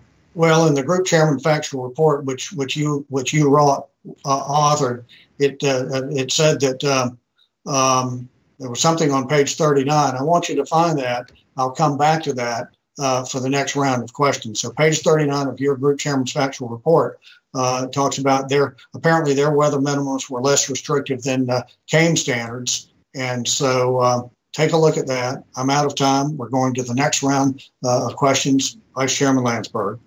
Thank you, Mr. Chairman. I have just, I guess, one more question. As I say, I'm kind of confused still about the weather situation here. Do we have any sense of how long the two pilots, the night shift pilot and the accident pilot, and I guess the operations communication specialist, how long had they lived in or operated in the Ohio area beyond what Survival Flight had been there? Had they been through numerous winters and so forth? And did they understand about, even if a forecast doesn't predict snow showers, the lake effect snows are well-known phenomena, and that they tend to oftentimes be low altitude, they can crop up and so forth. So what knowledge level do we think they have in terms of micrometeorology? Because that's an important thing, particularly when you're flying low altitude and in a weather vulnerable machine. So as far as the accident pilot, she started in Ohio when the base opened in June of 2018. Prior to that, she had been in Oklahoma with Survival Flight. Okay, yep. So no Ohio winter experience then. Fair statement? Whatever she got prior to the accident, sir. That. Okay. So essentially very little. Thank you. Go ahead. As far as the operations control specialist, he was in Arkansas at their base. And as far as the night shift pilot, I'd have to go back and look at his history as far as when he came into Ohio. Okay, so again, this is sort of reinforcing my thoughts that even though the forecasts and other things looked generally flyable, and I think we can make the case, looking at the docket, that the forecasts were a bit optimistic, But if you didn't understand that, and apparently the other two operators did, and they'd been in operation longer, is my understanding, we have to go with the data here. This leads me to at least understand a little bit why they got into this situation. So, Mr. Chairman, I have no further questions, so I'll yield back the balance of my time. Thank you. Great. Thank you very much, Vice Chairman. Member Hamid. Thank you very much. I wanted to ask about FAA oversight. Can you start with the principal operations inspector? What was his experience with rotorcraft? He had about 2 hours in an R-44. And what are FAA's requirements for hiring inspectors? So we went back and we reviewed the 8900. As far as what their requirements are for hiring inspectors, it's going to depend on what positions, whether it's going to be rotorcraft or fixed wing, what they're looking for there. To be a POI, only guidance regarding requirements for POIs is related to proficiency checks, line checks, check airman observations. They don't necessarily pertain to what oversight a POI can be assigned. We know that once hired, there's a course at the FAA Academy in Oklahoma City. And on February 24th of this year, we requested that syllabus and information in order to evaluate that course. And to date, we have not received an answer. And did the POI indicate in interviews that he was unable to evaluate certain things based on his experience or lack thereof? And yes, ma'am. He was unable to observe check rides or training in the aircraft. Okay. A DOT IG audit dated April 8th, 2015 found that FAA hires inspectors rated in commercial airplanes, even though some are assigned to oversee helicopter operators. FAA's inspector qualification standards require experience with single and multiple engine airplanes, not helicopters. And the IG found that the FAA has not updated its oversight, hiring, and training programs to keep pace with advancements in the HAA industry. There are several recommendations with respect to workforce development and ensuring that FAA's personnel have experience with helicopter operations and HAA if they're responsible for them. But 4 years later, it seems that the FAA hasn't acted on those recommendations by the DOT IG, correct? Correct. Not that. Right. In fact, the DOT IG's report says they didn't even respond to those recommendations. So following the accident, so actually, let me back up a little bit. In this one, the POI, did he indicate there were any concerns? I previously asked you about the FAA or survival flights risk assessment, which was approved by the FAA? Yes, ma'am. Okay, so during interviews, did the POI indicate there were any problems with survival flights risk assessment? No, ma'am. And did the POI actually look at it in practice? He said he had done some inspections when he was there following the accident. Yeah, that's gonna be my next question. So following the accident, they conducted targeted surveillance of survival flight, and what did they find? They found areas of concern with the risk assessment, particularly that it wasn't being practiced in accordance with regulations. In fact, they found 26 negative findings, even though there were no negative findings in the previous 3 years identified. Staff, you guys are proposing 2 recommendations to the FAA to address training and qualifications. Can you talk about those? As far as the helicopter HAA experience, is that one of the ones you're referencing, ma'am? for POIs? Yep. Okay. Yeah, so at the time, the accident, the POI, like you mentioned, had limited helicopter experience. Although unrelated to necessarily this accident, he couldn't observe training. He couldn't observe checking or anything like that. And he likely didn't have an appreciation for the risks associated with HAA operations. If you've never been in that position to really grasp what these guys are doing on a daily basis. Staff believes that this lack of experience likely contributed to his lack of awareness concerning the flight risk assessment, especially the non-compliance with regulations. And then, to go further, like you just mentioned and highlighted, after being informed or coached along by folks with that knowledge or with a little bit of experience, they went back in and found these deficiencies. And we have recommendations for correcting those deficiencies.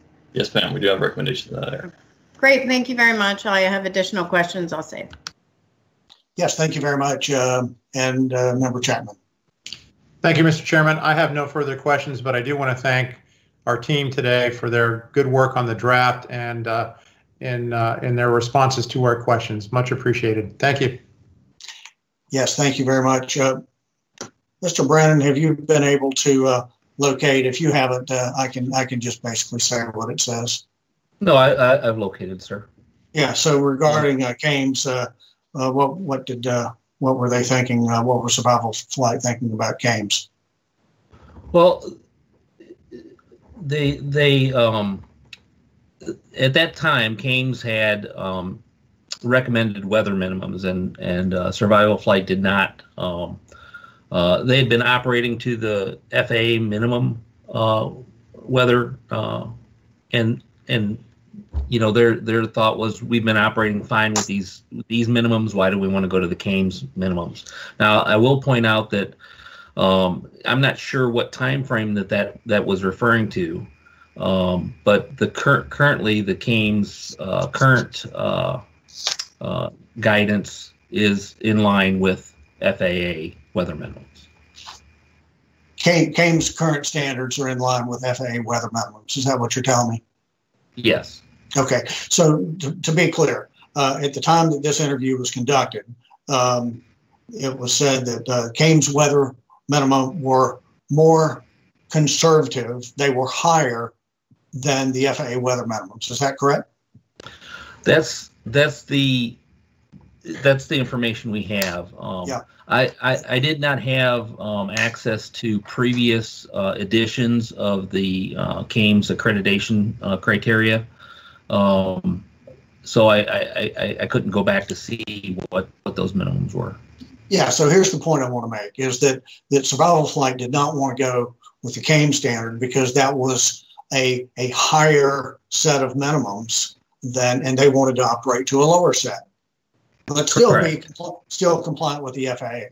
Okay. All right. I just wanted to get out there. So I understand that there's more than 150 Cames accredited programs in the United States. The DoD requires that if it's a civilian contract for the DoD, you have to be Cames accredited, and the majority of HIMSS programs in this country are Cames accredited. So it makes me wonder why other organizations don't go that way. And so I was just curious about that. I do want to now turn to the safety culture issues, and really I'm going to run out of time on this, but in fact, Member Hamidi or Member Vice Chairman, do you have more questions? No questions from this corner, sir. Okay. Member Hamidi, do you have additional questions? I do have additional questions. Yeah, thanks. I couldn't tell what you said when you said that at the very end. So Member Chapman, I understand, has no more questions. Vice Chairman has no more questions. I've got a minute and a half left, 45 seconds left. I'm just going to hold my questions. I'm going to yield the balance of my time so that I can have full 5 minutes to get into the issue of safety culture. So Member Hamidi, you are recognized. Thank you very much. 2 quick clarifications I just want to make. First, do you know, Mr. Williams, how long Survival Flight Base 13 was in operation? think base 13 also opened that summer of 18. I believe that was in June as well. Okay. Maybe somebody can check that. I have 2017, late 2017, but maybe somebody can check that. Also, Mr. Brannon, can you tell me, with respect to CAMES accreditation, were the other two operators that declined the flights accredited by CAMES? As far as HealthNet, I cannot say. Metro Aviation was operated by Air Methods, and I do know Air Methods is CAMES credited. Both are, actually. I looked. I have a couple questions on recorders, and then I do have additional questions later on safety culture, but I won't be able to get through all of them, so I'll start with recorders.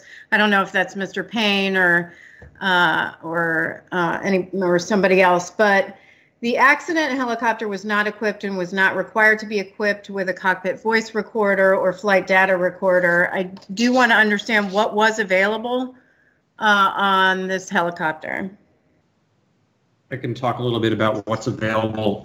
Essentially, the FDM unit in this device, in this helicopter, ties off existing instrumentation signals from the helicopter, like its G500 glass cockpit. Included a number of parameters: pitch, roll, yaw. It is a plethora of information, but it was unvalidated information until the group had to go through each parameter by parameter. So if it were to have a crash survival recorder, it would meet a certain minimum number of parameters. However, those parameters would be required to record as necessary to a performance standard. And was there any sort of image recorder or video? Sure, yeah. Sorry, I should address audio and video. This helicopter does have an optional video input. The FDM, the Outer Link Iris unit, will accept an FDM input. There was not one included on this helicopter's installation package. It does also include an audio package. This helicopter did record audio, however, it had some processing errors that were typical with early model Iris units. And would it have helped if we had, or how would it have helped if we had some video recording or image recorders? A video recording of any accident is an extraordinary help to accident investigators. The parameters that are recorded, we can understand if something became active or not, but a lot of times these accidents are a result of human factors issues. And what the camera does is really give us a good eye into the cockpit as to some of those human-machine interface scenarios. And there was a loss of about 30 seconds of data. Do we know why? Sure. The internet broke up a little bit while you're reading, but there was some data loss at the end of the recording. That's not atypical of these type of devices. Again, they're not crash certified. This particular unit takes some precautions as how to mitigate that. However, in this accident, that was not effective. A certified crash-worthy recorder would meet a certain standard that has been designed to record data up to impact. So there's not a requirement to have a cockpit voice recorder or a flight data recorder or image recordings, but we've made recommendations in the past for FAA to require that, correct? Correct. So we have the turbine-powered aircraft and helicopter RECs that were implemented in 2013, but even before that, they were spurred from earlier RECs, which Jeff could probably talk about. But yes, this is the same scenario the NTSB has advocated for many years.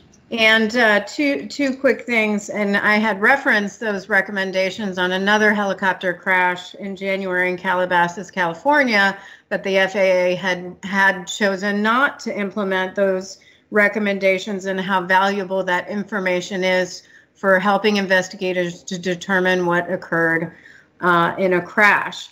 is that equipment available? And two, and I know my time is up, are crash hardened devices available for installation on the market now? Okay, I'll take the part about the devices themselves. So there's a number of devices now that are becoming, that either are available now or are becoming available shortly, that meet what's called an ED 155 lightweight standard. Those are available from, I don't know if I can say the brands in public forum, but there's at least three brands that come to mind that produce these units. And Jeff, you can talk a little bit more about the recommendation side of things. Well, actually, I'm out of time, so we can come back to that maybe in another round. No, that's okay. I tell you what, okay. If you'd like to have Mr. Marcus fill in the gaps on that, that'd be great. Okay. Go right ahead. Great. Thank you. The history of these goes all the way back to 1991. That was when we first issued image recorder recommendations. And if you look at the justification for issuing those recommendations, it was for a smaller category of aircraft, not large airliners, but things like helicopters and the type of small transports you might see in Alaska and other places of that sort. And the reason why we were advocating for image recorders was that at that time, so we're talking 21 years ago now, the technology had developed to the point of where it was affordable. And by putting an image recorder in the cockpit, you would be able to get much of the same information you would get from an FDR for a small part of the cost. To us, the return from that relatively small investment was immense. We subsequently superseded those with in 2003, with as the technology further developed, that we better understood what was needed and available, with an accident in Evelyn. And then in 2009, we again superseded these with a helicopter midair in Phoenix. Ultimately, the current recommendations came out of a HEMS accident in Mosby, Missouri, where, interestingly enough, one of the questions was the helicopter ran out of fuel when it was close to the ground. There were a lot of questions about how the pilot executed the entry to auto rotation, because in the Mosby accident, it seemed like the helicopter just dropped out of the sky, not what you would hope and expect from an auto rotation. We could speculate on several scenarios that might have happened, but without the image recorders, we couldn't tell for sure what needed to be done.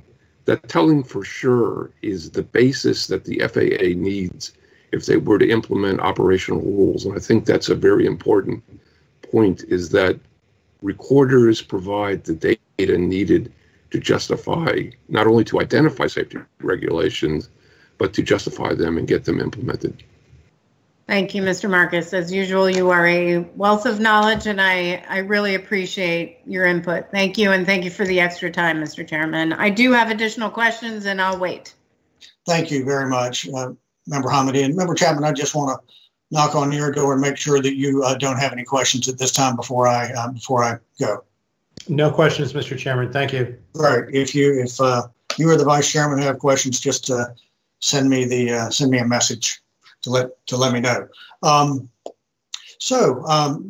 I've heard at the very beginning of the presentation when Mr. Williams said that one of the safety issues was a lack of positive safety culture at survival flight.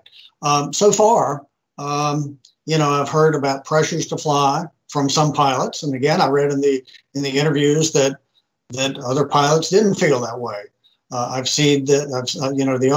The only other thing I've seen in there that might raise my eyebrows would be not considering, which is required by FAR, not considering whether or not another operator has turned it down. So, Dr. Silva, I see you've turned on your camera. Can you put some meat on that bone about why staff believes that this was a poor safety culture? Absolutely. I'll start with actually describing how we look at organizational issues within the investigation. One of the sources we use is employee interviews, and you've mentioned a number of those already. But we don't limit it to that. We talk to the management. We ask them independent questions. We look at their manuals, their guidance, their standard operating procedures. And in this case, we actually had letters written to the human resources by one specifically from the accident nurse, detailing specific safety issues. So what we do is gather a breadth of interviews from a number of different people. And in this case, again, pilots, medical crew, management, operational control, to build a picture of how the operation was operating. So, and using all of those sources, you cross-check the information that's been given. And so in this case, we had instances where people specifically talked about flights in IMC, not from the accident pilot, but with a lead pilot in the company. And we can cross-check that. We have radar information. We have the ADSB information to look at that flight track and determine what it looked like and what the weather was that day. So it's that kind of information that is cross-checked. So any statement, we're looking for patterns here. And so based on the patterns that we found, we saw multiple similar reports regarding incentives to fly. We saw reprisal for declining flights. We saw pressure being put on pilots from their management or their lead pilots. We saw bases that couldn't go out of service. They were essentially, if pilots tried to put bases out of service, they would automatically get changed to a lesser risk assessment. And you were right, this was not stated in every single interview, but it was shown in multiple different interviews. You have different issues, different examples.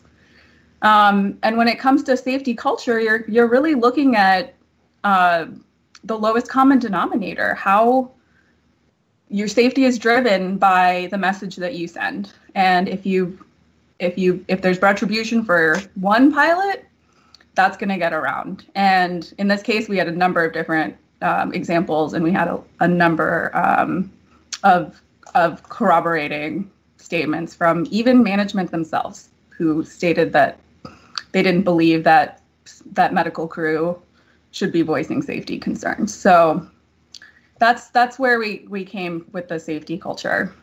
Yeah, and I'm going to get into this more in the next round of questions. But to be clear, the accident pilot was described as being very independent.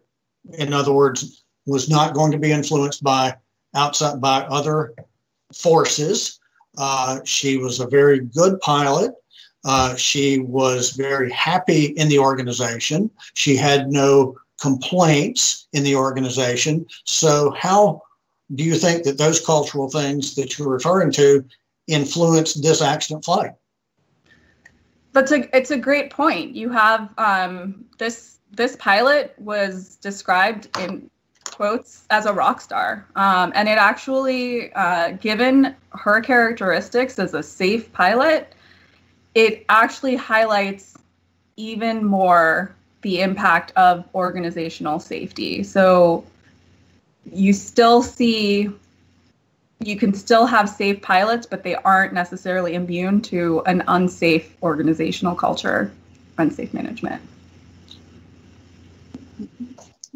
I'll ask one more question. I'm out of time. I tell you what, I will, out of deference to the clock, I will now turn to Member Hamady. Why don't you go ahead? Go ahead. You want to go ahead and ask your question? I mean, you let me. I ran over with my last question. Go ahead. That's okay. You were right in the middle of a question there, actually, and it had a two-part answer. So that's why I said go ahead and finish it up. But I tell you what, go ahead, and then I keep waiting to get to the very first 2 pages on my notes here, and I have not gotten to that yet, but I'm working my way towards the front. But go right ahead, please. Thank you. Thank you. And I am also now at discussing safety culture. So I want to refer to a discussion on page 44 of the draft report. Dr. Silva, if you can find that while I talk. And we reference an FAA advisory circular 120-92B for non-Part 121 operators to voluntarily implement an SMS. That advisory circular says a key element of creating a successful safety culture is the designation of the accountable executive, who has the ultimate responsibility for safety management within the organization. That accountable executive has the final authority over operations, controls the financial resources required for the operation, controls the human resources required for the operation, and retains ultimate responsibility for the safety performance of the operations. I think there are a lot of times, and I did read, you all conducted a number of interviews, and in each case, everyone did talk about how much of a rock star this pilot is, but you can also be used to a poor safety culture, and it's up to those that surround the pilot, it's up to the management to really drive a positive, just safety culture. And I wanted to, can you talk about how important that is, that senior leadership has that buy-in and drives that? Absolutely.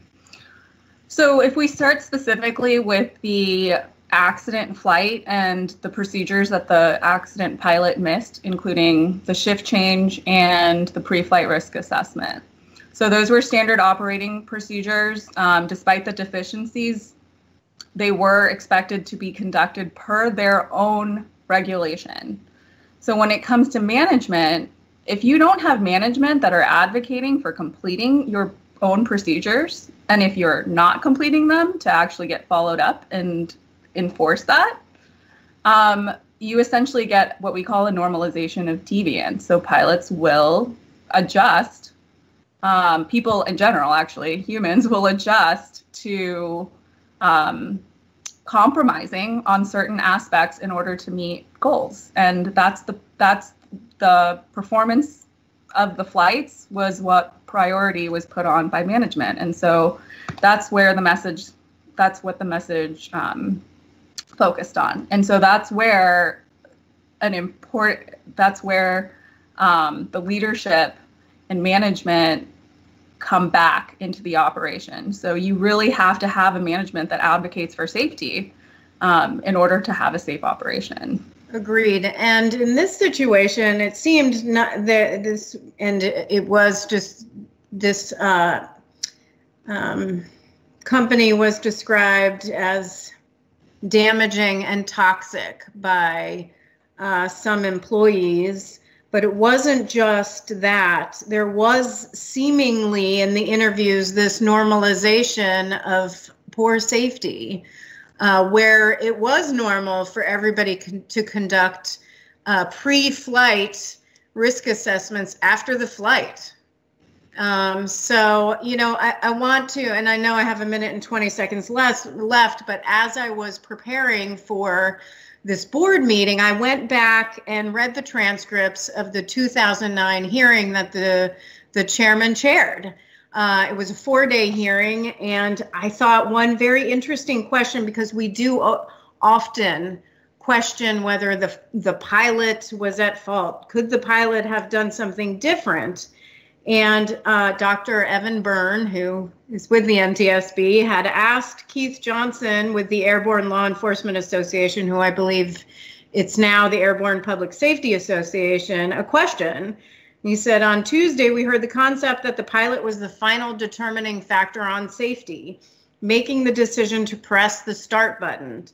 How does SMS, and I'm going to get into SMS in the next round, help in making sure that the decision is a sound one? And the response was, well, one, there has to be a decision-making protocol that starts with having standards in place. One of the things that SMS does is really encourage the management and the organization. It engages the management and the organization, the accountability of implementing various safety initiatives. It doesn't just rest on the shoulders of the safety director. It rests on the shoulders of the people who are managing the organization. We always say that the pilot is the final authority, but we also want to make sure that we're supporting them well with good practices and good policies such that we don't say you're the final authority and it's your problem. And so with that, my time is up. I will get back to safety culture and SMS in the next round. Thank you. Member Hamady, thank you very much. Dr. Silva, I do want to go back to you. You said that we don't just rely on interviews. We look at a multitude of things that we base these findings on. Safety, of course. Would you agree that safety starts at the top of an organization?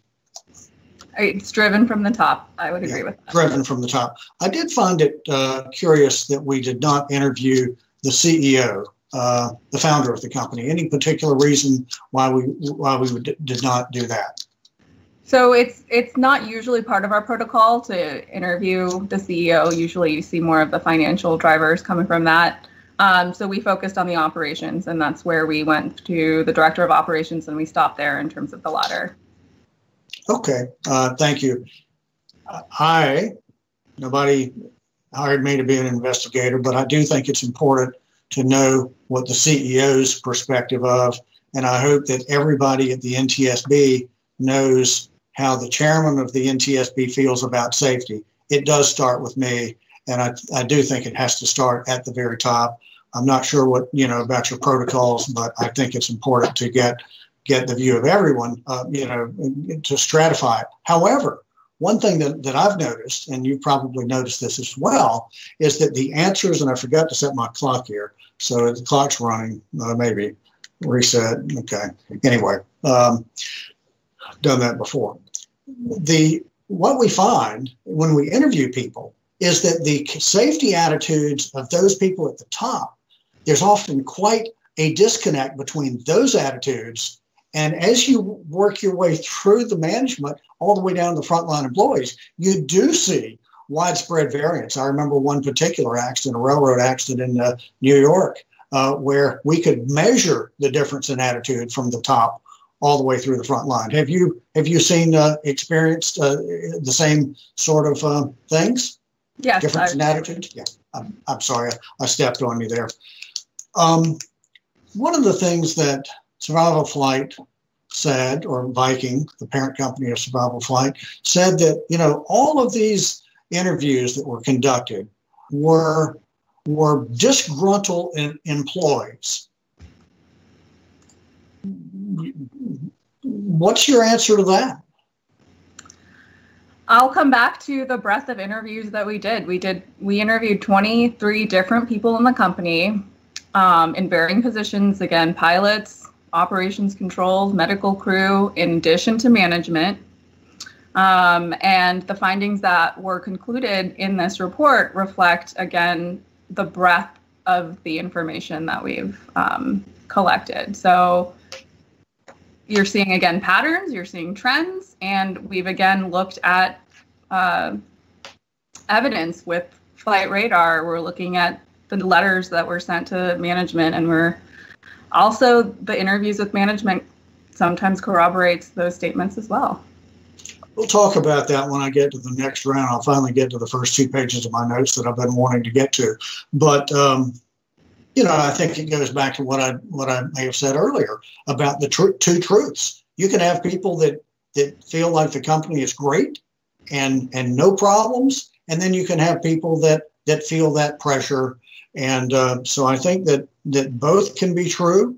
But what really counts is that we did find a number of cases where consistently we were hearing the same message about pressure to fly, people being yelled at for taking aircraft out of service, for maintenance, or not flying. We saw that consistently in here. And so with that, Member Hamady, you were recognized. Thank you very much. Dr. Silva, don't go anywhere.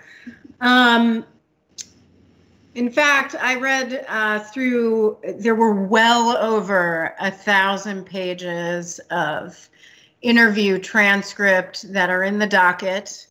And you can, and I agree with the chairman, you can have some people who think a place is great, and others who have a differing opinion.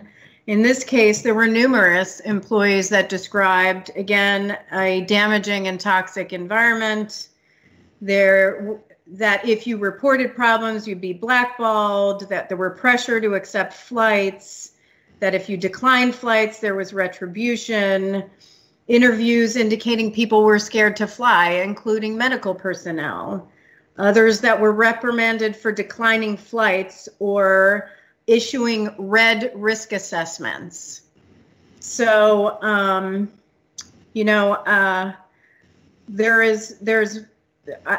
I did also speak with Viking last week, and there was a discussion from their aspect that we interviewed disgruntled employees.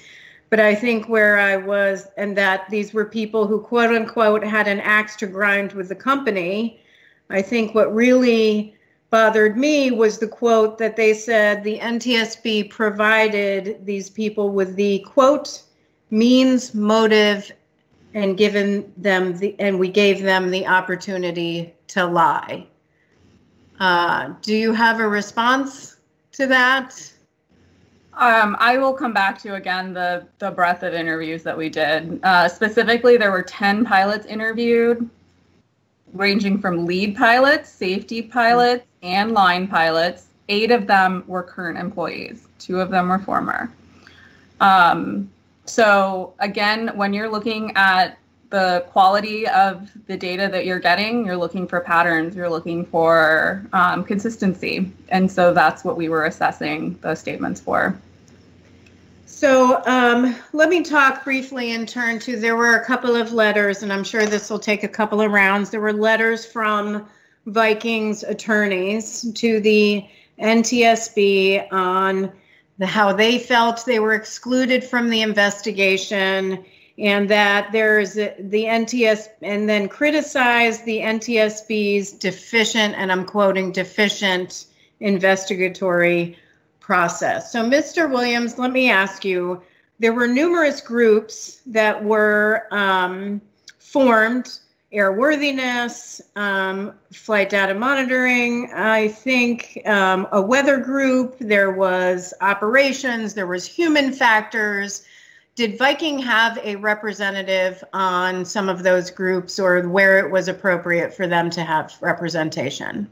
Yes, ma'am, absolutely. And even on the flight data monitoring, they were invited to attend the sound spectrum and declined. They never responded and never showed up.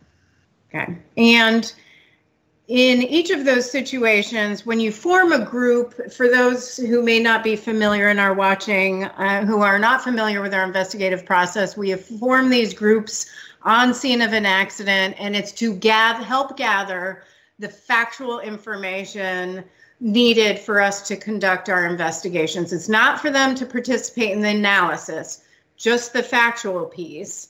And so, was Viking provided the opportunity to read through all the factual reports and provide comments? Yes, ma'am, absolutely. And in fact, we had a tech review on October 23rd. Were they present? Yes, ma'am, they were. 2 representatives were present, correct? Yes, ma'am. Now, they claim that they did not get to see the information until they showed up. However, we know that we provided information for them to review via a secure file system that we have. Can you provide, I have the date, but can you provide the date that they downloaded that information?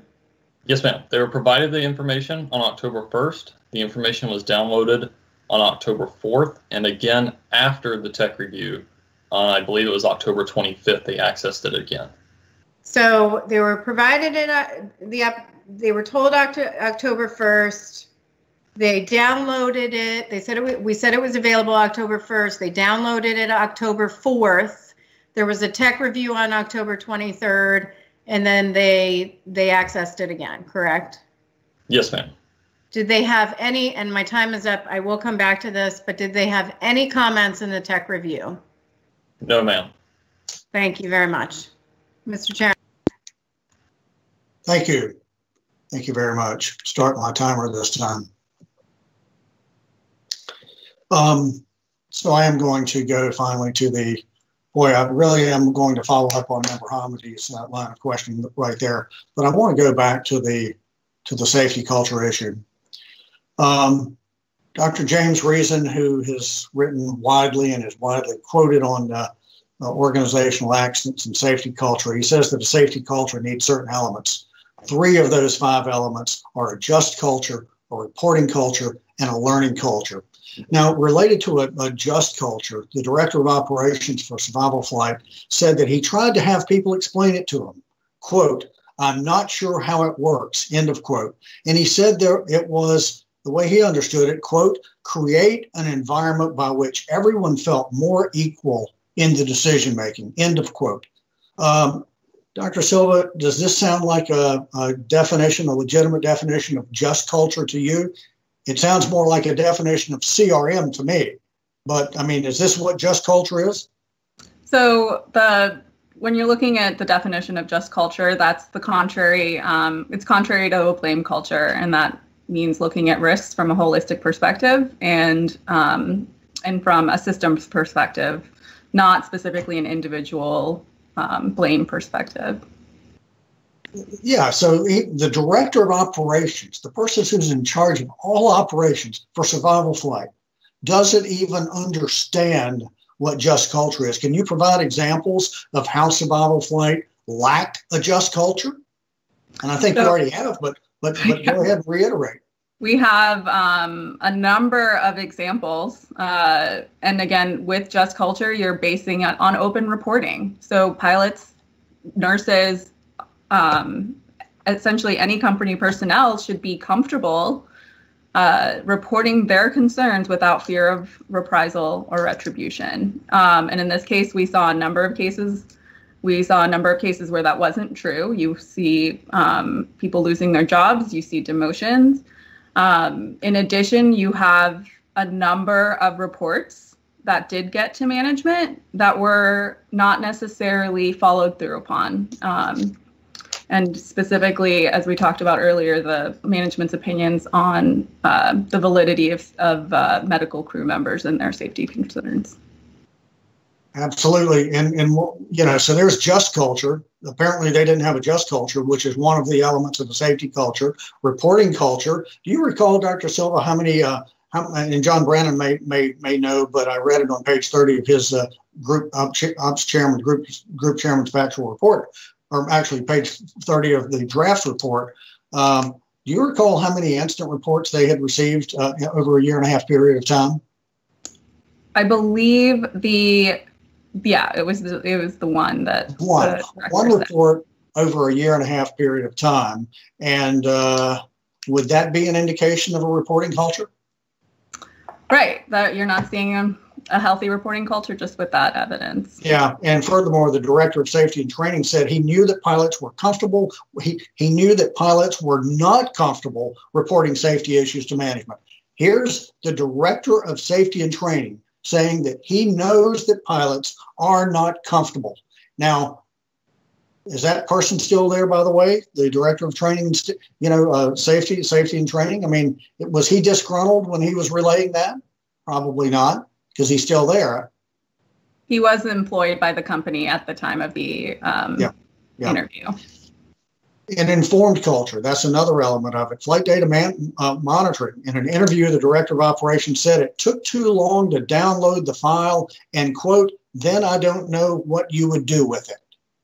So the purpose of a flight data monitoring program is to keep your finger on the pulse of what's going on in the organization. And they had the equipment because the equipment was required by regulation to be installed on the aircraft. However, they didn't bother to look at it and see what safety concerns they could have gotten. So here, I've just laid out that Survival Flight lacked 3 elements of a safety culture. They lacked a just culture, they lacked a reporting culture, they lacked an informed culture. And when asked about safety culture, how did Survival Flight management respond? Do you recall? The chief pilot thought the safety culture was, do you recall? Good. Yeah. Good. And so did the director of operations. He said, we have a good safety culture. The director of safety and training said it was pretty good. But again, he knew that pilots weren't comfortable reporting safety issues to management. So you've got a couple of people that are saying that the safety culture is good. Well, those people are at the high end of the totem pole. To really find out, you've got to go throughout the organization, and that is what your interviews did. And so I love this quote from Jim Reason, because we've just seen that two people said that their culture was good. Jim Reason says, it's worth pointing out that if you are convinced your organization has a good safety culture, you are almost certainly mistaken. A safety culture is something that is striving for, but rarely attained. It's the process. It's the process that's more important than the product. And so, you know, here's people saying, oh, our safety culture is good, and they're just doing this. Yes, oh, it's good. But it's never a destination. It's a constant journey.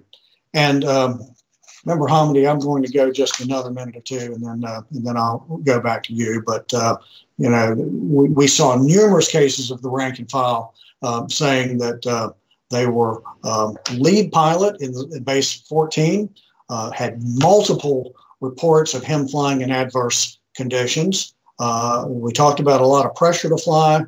We heard from former pilots, current pilots, former paramedic. We talked about the quick reference guide that was saying, hey, if other people can't do it, come to us. And then we had a case of somebody criticizing another pilot for not waiting for the engine instruments to warm up, to be in the green before they took off.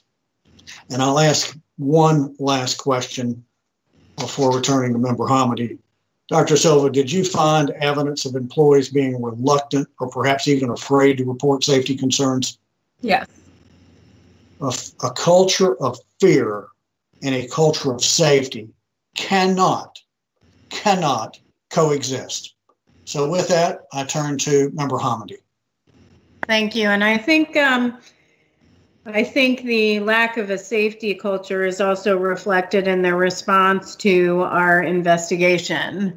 And so I want to go back to that really quick, to a couple of issues that were raised in the attorney's letter.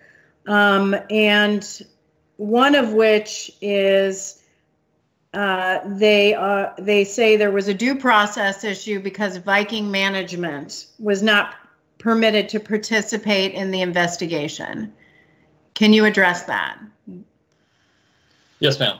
They were invited to participate in the investigation from just showing up on scene. I mean, we had the director of maintenance on scene as well as the director of operations. Because it was on scene, free flow of information, we're looking for things from them, they're looking for things from us, signed party forms. Following that, you know, when we go in to do these interviews, and I know Dr. Silva can hit on this a little bit herself, but you're going to go do these interviews. If the chain of command is sitting there across from the table, and we found out through the interviews the director of operations is that guy, right? Everything ends with him. If he's sitting across from the table, how much of an open flow of information are we going to get? Exactly. So we asked for a change in party representation, and we gave them the reasoning, and we talked about it on scene. I followed it up with an email with them to really hammer it in that, look, it's nothing against you, but we don't like to have 119s. And, you know, at the same time, to kind of help out, they have a company to run. We want their focus on the safety of that company and to keep it going. And to be a party representative it's a huge, it's a time commitment. Because there's going to be times for doing these meetings. And we gave them an option for who they have a company to run, but I think it's fair to say if you have a safety culture where people are afraid to report, it's going to be very difficult to have an honest conversation, just like you said, in interviews if the same people are sitting right in front of you. Yes, ma'am. And that was the concern. Yes, so we ma'am. did have Viking participation. They designated somebody to be a party representative. And just going back really quickly, you had just said that they were part of the groups. They had access and downloaded the factual reports. And at the tech review, and I have the documents from the tech review and your notes on those documents, which go through who was present, 2 representatives from Viking Aviation. And in each situation, you ask, meteorology factual report. Any notes from Viking? No.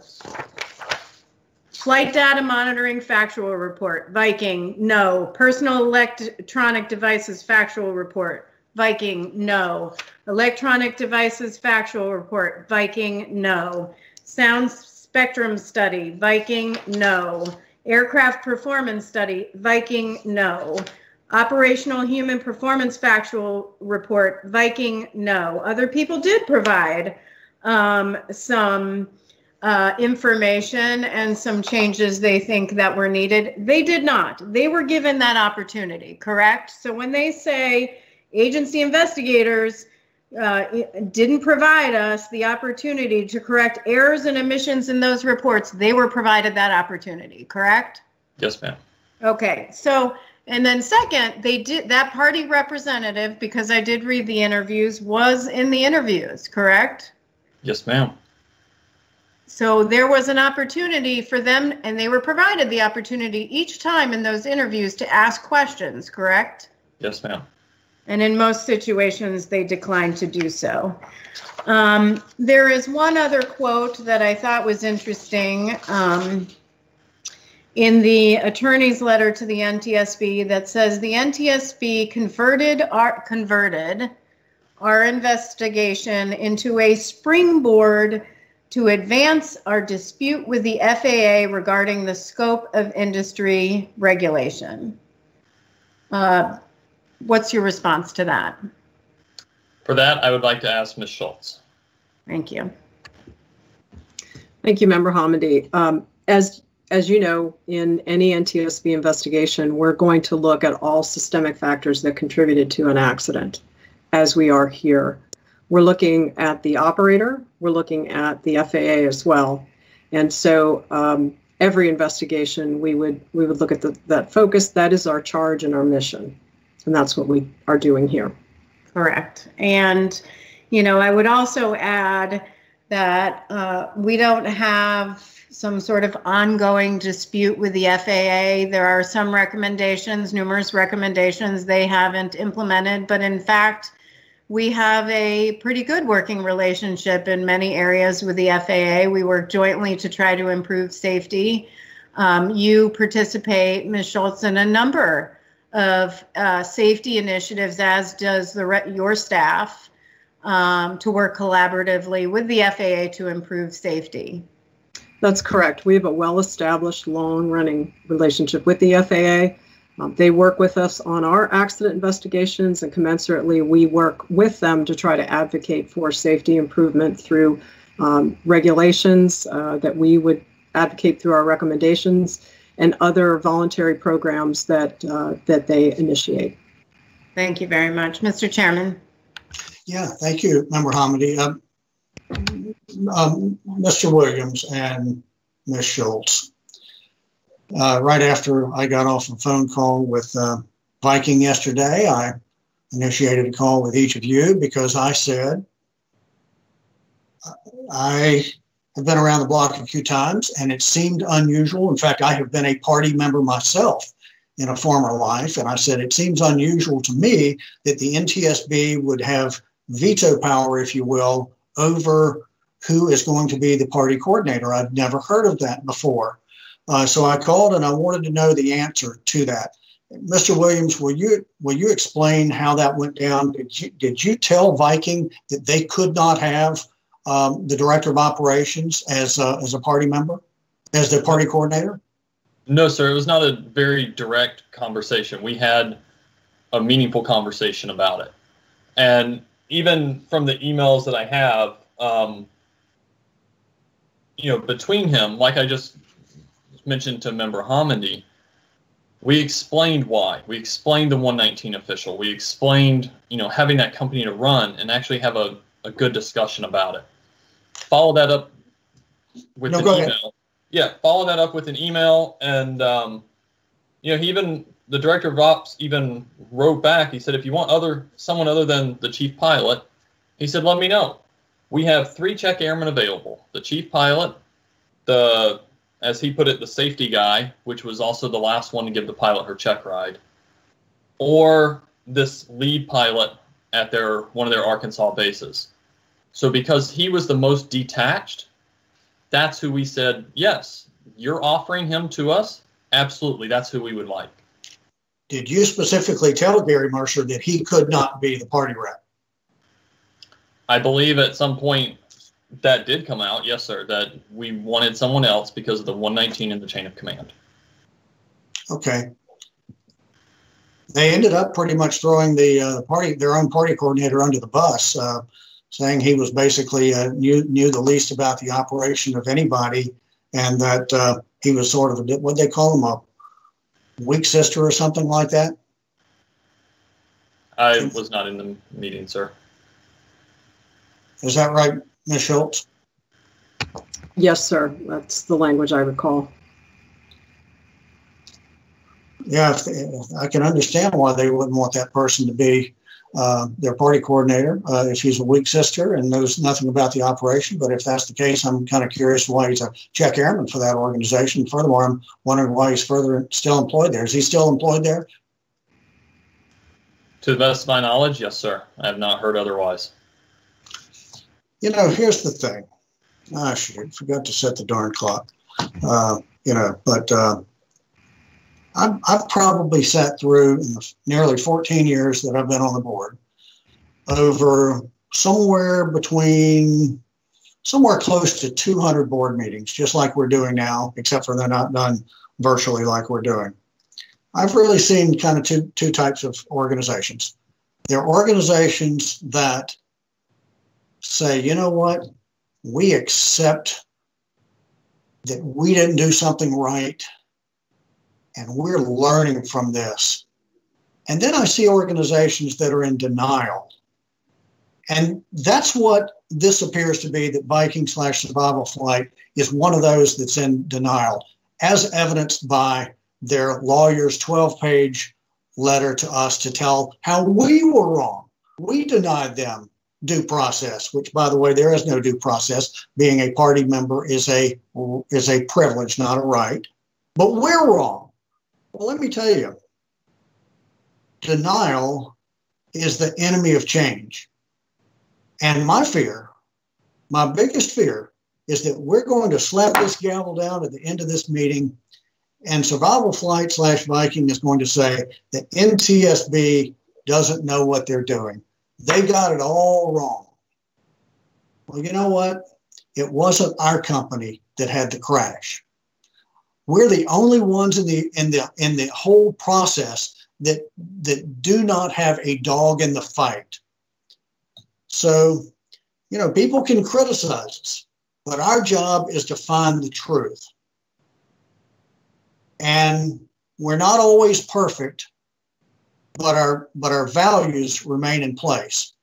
And that is, we want to do the right thing for the right reasons. And I guarantee you, they're going to go and they're saying, oh, the NTSB, they just missed it. They're wrong. And if they remained in denial and are shooting at us, then safety will not be improved at that company.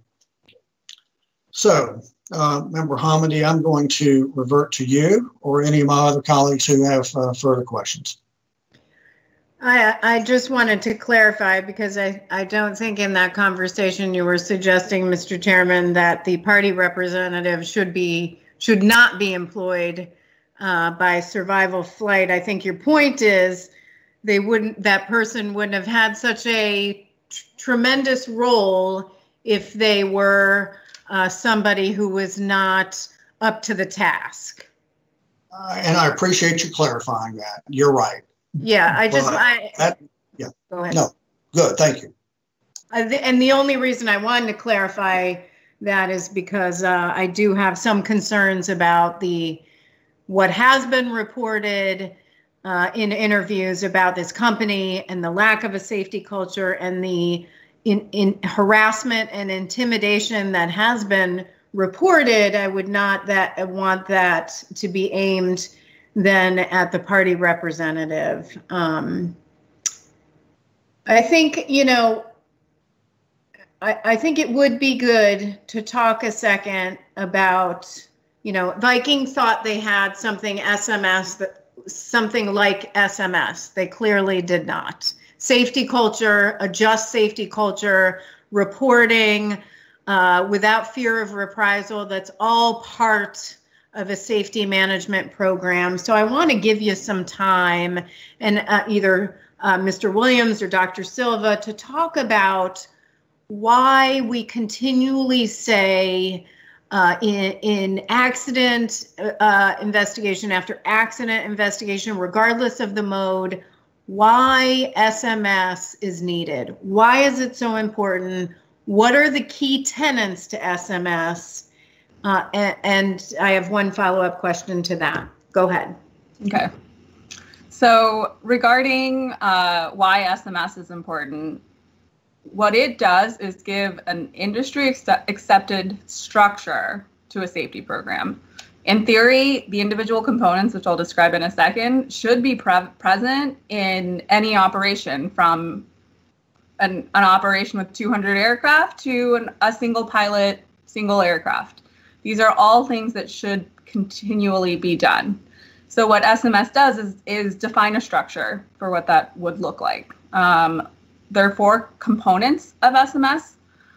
One is policy. So that essentially just establishes that senior management is committed to safety. As we talked about, it's very important for that message to come from above and have strength when it's coming. The next component is safety risk management, and that has to do with identifying risks. And that could be either through, or usually both through, a flight data monitoring or some sort of operational oversight, and also reporting, as we talked about, which in this case, we didn't have a healthy reporting culture, so you don't have effective risk management. So it's not just identification, you also want to mitigate that risk. And then the safety assurance component actually continually assesses the state and the health of the safety program and the operation. So you put a mitigation in there, is it actually working? The final component is safety promotion. And this is looking at sharing of safety information and the communication within the company about what priority safety has. So it's essentially reinforcing and strengthening a safety culture. So those are the components. Overall, it really is just giving a structure to basic aspects of safety that should be apparent everywhere. So part of it is getting the company involved and making accountability for the company. But the other aspect of requirement is the oversight. And that's where the FAA would come in the case that, let's say, you're not getting an effective SMS program. With a requirement, the FAA is now enabled to gain insight into the program and help with improvements as they are necessary. Thank you. And Mr. Chairman, I followed in your footsteps and forgot to set my timer. So can you tell me how much time I have left? Well, if it helps you, my clock says 5 minutes. Perfect. I don't think I have 5 minutes, but I'll jump in here. She's got 13 seconds according to the timer, but we might let her go a little longer, don't sir. Don't talk during my 13 seconds. So one quick question, Dr. Silva. What would be the first step in implementing an SMS? The pipeline industry, who I'm extremely impressed with their actions lately on moving the industry towards an SMS implementation of SMS, and they say maybe the first step is a gap analysis. But what would you say is a good first step? Sure, you do want to assess the state of the industry, and in this case, there's a lot of guidance out there. It's already been established in 121 operations, so the road has been paved. Mr. Chairman. Okay, thank you. I'll take it from here, and I'm going to start my timer. Okay, thank you for your questions, Member Hamady, and hopefully I'll be brief here. We've talked a lot about the and Dr. Silva, we're actually going to let you off the hook for this particular question here.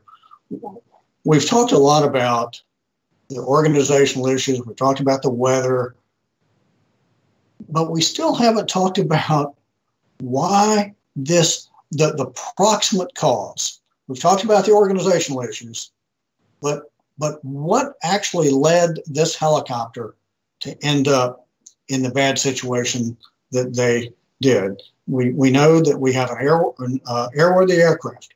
We have a pilot who's not fatigued. No incapacitation that we could tell of the pilot. We have no evidence of a projectile, such as a bullet or a bird strike or a drone. Although I do want to ask a question about that soft tissue body, well, what's it called? Soft body damage. I do want to ask about that because that could indicate a bird. So, Cheech, I see you here. So, what does that mean? I thought that would mean what does that?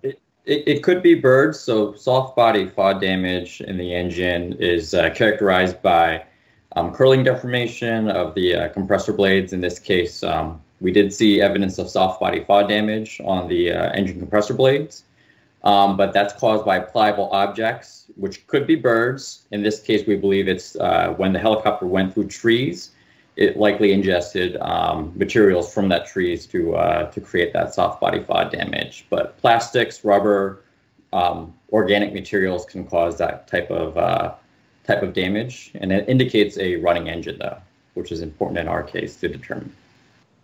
Thank you very much, Mr. Williams. Back to you. What actually led to this helicopter to end up in the trees tragically on January the 29th of last year? So I think it comes back to everything that we've talked about, taking everything as a whole. That we have a pilot who, for one, the night shift pilot did a 28-second evaluation of the weather. 28 seconds. That 13 seconds for Member Hamady just went really fast. The pressures to get off the ground, I mean, this systemic non-compliance with their SOPs, she got into a running helicopter and went out and flew. What they looked at, we know she didn't overlay the graphical stuff on her ForeFlight. We've contacted ForeFlight and we have that. And then went flying. We know she went through the first snow band. And it was during the second snow band when she initiated a 180-degree turn. And in my presentation, I showed that chart where you could see that every time she went into a snow band, altitude dropped. Let's pull up slide number 9. I guess you have to work the slides too. I should have sent you a text that I was going to do that. Andy, please. There it is. Every time she went into that snow band, you can see that altitude dropped.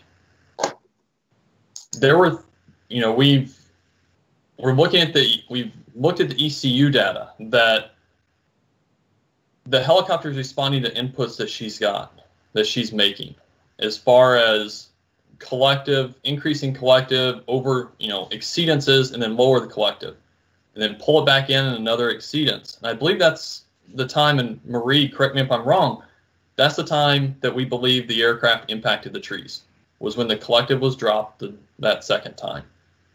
So yes, but backing up a little bit, throughout the onboard data that we had, the helicopter and the helicopter is flying in a pretty reasonable manner with reasonable roll and pitch inputs.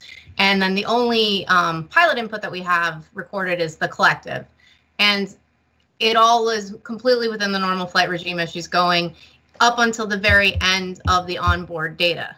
That onboard data, as Sean's presentation showed, ended about 30 seconds before the impact point. There's 2 more satellite points, which only give us back altitude, putting them along the curve, and then also going with the ECU data at the end of flight. Throughout the entire flight that we have data for, the helicopter is behaving like a helicopter. It seems to be, it's very reasonable, the flight. Okay, and I think you were going to get in this earlier there, but no indication of icing. You can tell that from the, go ahead. So the only thing that we can tell from the data that was recorded is whether or not there was icing affecting the rotor system. So I can look at the data that was provided, and with the help of Bell, we were able to determine that with the data that we had, there was no icing on the rotor system. However, there is not a good way to determine if there was icing affecting the rest of the airframe, including, for instance, the windshield. We would need something like a video flight recorder to be able to make that determination. Thank you. You know, we do have those variations in altitude, and it does coincide with the entries into the snow bands. So again, Mr. Williams or Ms. Muller, how might you explain that? I mean, so in snow, you've got reduced visibility. What can you talk about that? I mean, do we think that she became spatially disoriented, or what do we think is going on at this point? It's dark. Go ahead. Yes, sir. We don't have the evidence to back up spatial disorientation in any way. But when you got that pressure to go, the people that fly HAA operations, they know that there's that drive. They're going there for a reason. And so you keep pushing it, and you keep pushing it. And you start getting into this, you know, as you're going through the snow bands with the altitude decreasing, you know, you're trying to get maybe away from whatever's falling. And then you'd see her go, the altitude would increase again as soon as she exited a snow band. Okay, and I wanted to talk about the torque exceedances because we did have torque exceedances. Let's see, can you talk about that? I mean, it's a bad thing to over torque an engine, jet engine. Is that right? Yes, sir. And for the airworthiness questions, I'm going to ask Cheech to come back in, please. Okay. Well, you know, why would a pilot over torque an engine? How does that happen? In this case, it's likely not an intentional over torque.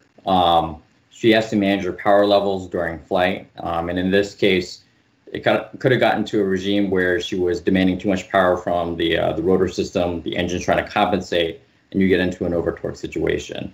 Bank angles, increased power with collective, those can all affect torque levels and increase torque levels. So, you know, I think this boils down to one of two things, and tell me if I'm wrong here. It was either an in-flight loss of control, or it was a control flight into terrain. I mean, is that a reasonable assumption to think that it's in either of those camps? Nope, nothing else. I mean, can you rule in anything else? That's go right ahead, Mr. Williams. Actually, I think Marie was getting ready to. All right. Both of those are good options. If we had, usually when we do make a consideration with that, we would have a bit more data for that flight path to the grounds. We have a notional flight path that's based on engineering judgments, but we don't actually have data to say, yes, this is exactly what happened, and these are the control inputs that went in there for saying either loss of control or for spatial disorientation. So we don't have enough information to back those claims up. Loss of control or controlled flight into terrain. I think you said loss of control or spatial disorientation. I think that's what you said. But right, loss of control or controlled flight into terrain. Actually, spatial disorientation would not be something that I would be able to. I would have data to support that, but wouldn't make that determination myself. Yeah. So the bottom line is we really don't know what caused this airplane, this helicopter, to head into the ground. We've talked about everything, getting it in flight and up to this point. But as far as why it ended up in the trees, we can't say why, but it's probably either loss of control or controlled flight into terrain. Is that correct? Yes, sir. We can get to that last point, and then that's where the data stops. Yeah, if we had the data, we would know. You know, I'd say that in a CFIT sort of an example, she would have gotten a TAWS alert that she was approaching the ground, and so, you know, my money's sort of on the loss of control, but we don't know for sure. But I would say that in a TAWS, in a CFIT sort of a situation, Mr. Williams, and you're flying airplanes, when you got a when you got a TALS alert, what did you do to the power? Increase power. Increase power and gave it all she got so you could get out of here. And here's what we're seeing here. We're seeing a case where the pilot over-torqued on 2 occasions. And so if you had a CFIT situation, potential CFIT, you'd pull that collective up and grab it through the ceiling if you had to give it as much power as you could to avoid the terrain. And we did not see that. We saw it go up, exceedance, back down, and up again. But the fact is, we're never going to know whether this was a CFIT accident or a loss of control accident. It was probably one or the other. But I did want to talk about that. I do not have any more questions. I will defer to my colleagues. Vice Chairman, do you have any other questions? No further questions, Mr. Chairman. Member Hamady. I do not have further questions. Thank you. And you're welcome to. I'm not trying to wrap it up, but I mean, if you do, but okay, no more. Member Chapman, would you like to offer any follow-up questions? No additional questions, Mr. Chairman. Thank you. Okay, what we'll do now is we'll take a 10-minute break. We'll come back at 12:50. We are in recess. Before I do that, everybody, please, I'll invite you to turn off your cameras and your microphones at this time. We are in recess for 10 minutes.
Sorry, guys. My camera has moved. That's a little better. Sorry.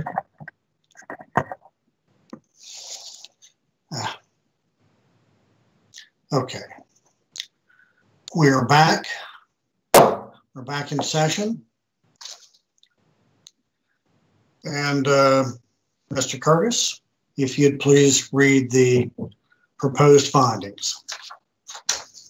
As a result of this investigation, staff proposes 15 findings.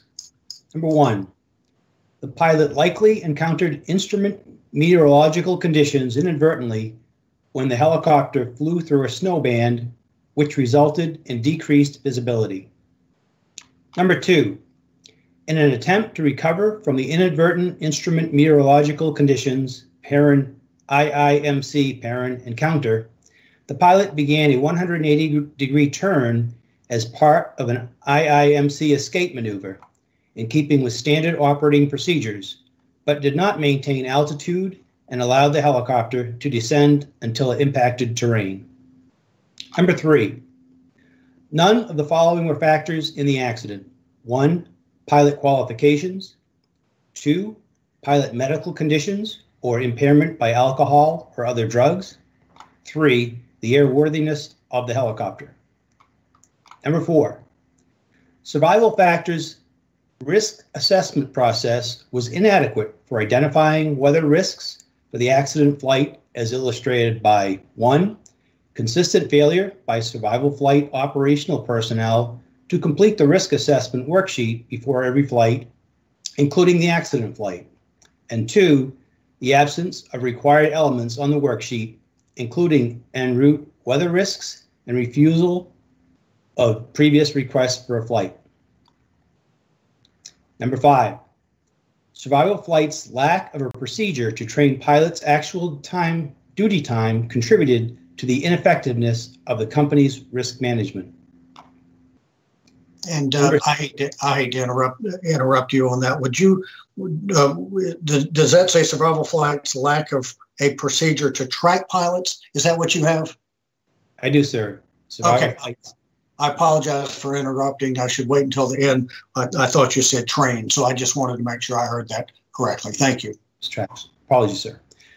Number 6, survival flight's inconsistent compliance with standard operating procedures and regulations, combined with management's procedural gaps in risk management, advertising of flights in lower weather minimums, pressure to complete flights, and punitive repercussions for safety decisions were indicative of a poor safety culture at the company.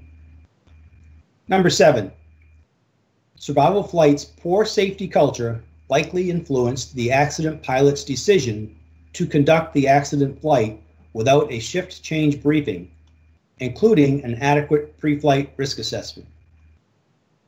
Number 8, a properly implemented safety management system consistent with guidance in Title 14 Code of Federal Regulations, Part 5, and Advisory Circular 120-92B would have provided survival flight with a foundation to develop a positive safety culture and enhance the company's and the Federal Aviation Administration's ability to identify poor risk management practices and determine mitigations. Number 9, although helicopter air ambulances are required to be equipped with flight data monitoring FDM systems, the lack of a required FDM program for all Title 14 Code of Federal Regulations Part 135 operators to analyze these data continues to result in operational risks remaining unidentified and unmitigated, as occurred in this accident. Number 10, the principal operations inspector's oversight of the survival flight risk assessment, FRA, was inadequate because it failed to identify that the FRA did not meet the requirements of Title 14 Code of Federal Regulations 135.617 or comply with the guidance in Advisory Circular 135-14B. Number 11, both helicopter and helicopter air ambulance parent HAA parent experience would allow principal operations inspectors assigned to oversee HAA operations to better identify and mitigate associated risks. Number 12, although sufficient information was available to the evening shift pilot and the operations control specialist to identify the potential for snow, icing, and reduced visibility along the accident flight route, their failure to obtain complete en route information precluded them from identifying crucial meteorological risks for the accident flight. Number 13, the availability of the lower altitude reflectivity echoes from terminal Doppler weather radar data on the HEMS weather tool radar overlay would have provided awareness to the operations control specialist, the evening shift pilot, and the accident pilot of the potential for snow along the flight route. Number 14, without specialized experience or knowledge of an area, users of the HEMS weather tool may not be able to determine if the absence of a weather radar return in a particular area is due to a lack of precipitation or a limitation in radar coverage. And number 15, if a recorder system that captured cockpit audio, images, and parametric data had been installed, it would have enabled NTSB investigators to reconstruct the final moments of the accident flight and determine why the accident pilot did not maintain the helicopter's altitude and successfully exit the encounter with inadvertent instrument meteorological conditions. Thank you. Thank you very much. Still having trouble with my camera here, so apologies for that. Okay, at this time, we'll do a roll call vote to ensure that each of the board members are prepared to deliberate. And I'm going to pin you on my screen. Vice Chairman Landsberg. Vice Chairman Landsberg is present. Member Hamady. Member Hamady is present. And Member Chapman. Present, Mr. Chairman. All right, thank you. Are there any proposed amendments to the findings? Mr. Chairman, I'd like to propose amendments possibly to finding 1 and finding 12. Okay, let's do them one at a time. So you've distributed your amendment. You distributed it last evening. So if you'd like to offer a motion. Okay, I would like to move that we insert the word unforecast in finding 1s so that it reads, the pilot likely encountered unforecast instrument meteorological conditions inadvertently when the helicopter flew through a snow band, which resulted in decreased visibility. Okay, is that your motion? That is my motion. It's been moved. Is there a second? I'll second for discussion. Okay, it's been moved and seconded. Any discussion? Vice Chairman, the floor is yours. In my round of questioning, I think I brought up the fact that if one looked at the HEMS weather tool, which is fairly detailed, there was not a single IFR report or even a low MVFR report in the entire state of Ohio. There was no precipitation along the route of flight, which we've determined that could be identified there. You would have needed to have the TDWR in order to be able to see it. The icing forecasts were extremely limited, and at the altitudes of flight which the helicopter was going to be operating, I think that would be determined to be not necessarily a concern. The forecast discussion by the forecaster in Parkersburg showed that the front had already moved to the east into the mountains, and he did not see any particular concerns with it. We've spent some time talking about risk assessment, and in my view, this should have been either risk assessment yellow or amber or critical amber, but they didn't get to that, and I attribute part of that to the fact that you have a new base of operations. I'm not making excuses for them. They should know the environment in which they operate, but they had not been through an entire winter season.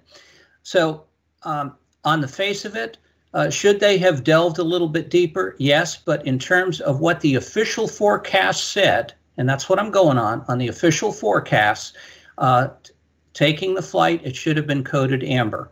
So I would encourage my colleagues to look at the docket. I spent a lot of time going through that, and I think the case could be made that the weather was unforecast. This was a lake effect snow, and the locals know about it and so on. And I believe we also identify in one of the later findings that more weather knowledge is needed in some of these areas. So that's my discussion. Thank you. Further discussion. I would, and I know you're going to ask this, Mr. Chairman, but I would be interested, I might want to have further discussion afterwards, but I'd be interested to hear the staff's position on this. Yeah, absolutely. I agree with you. Yeah, so, and we will. So why don't you go ahead? That's a fair question. I was going to ask it, so ask away. Ms. Schultz or Mr. Williams, I don't know who would like to address this, but if you could provide your input on the proposed amendment to finding 1.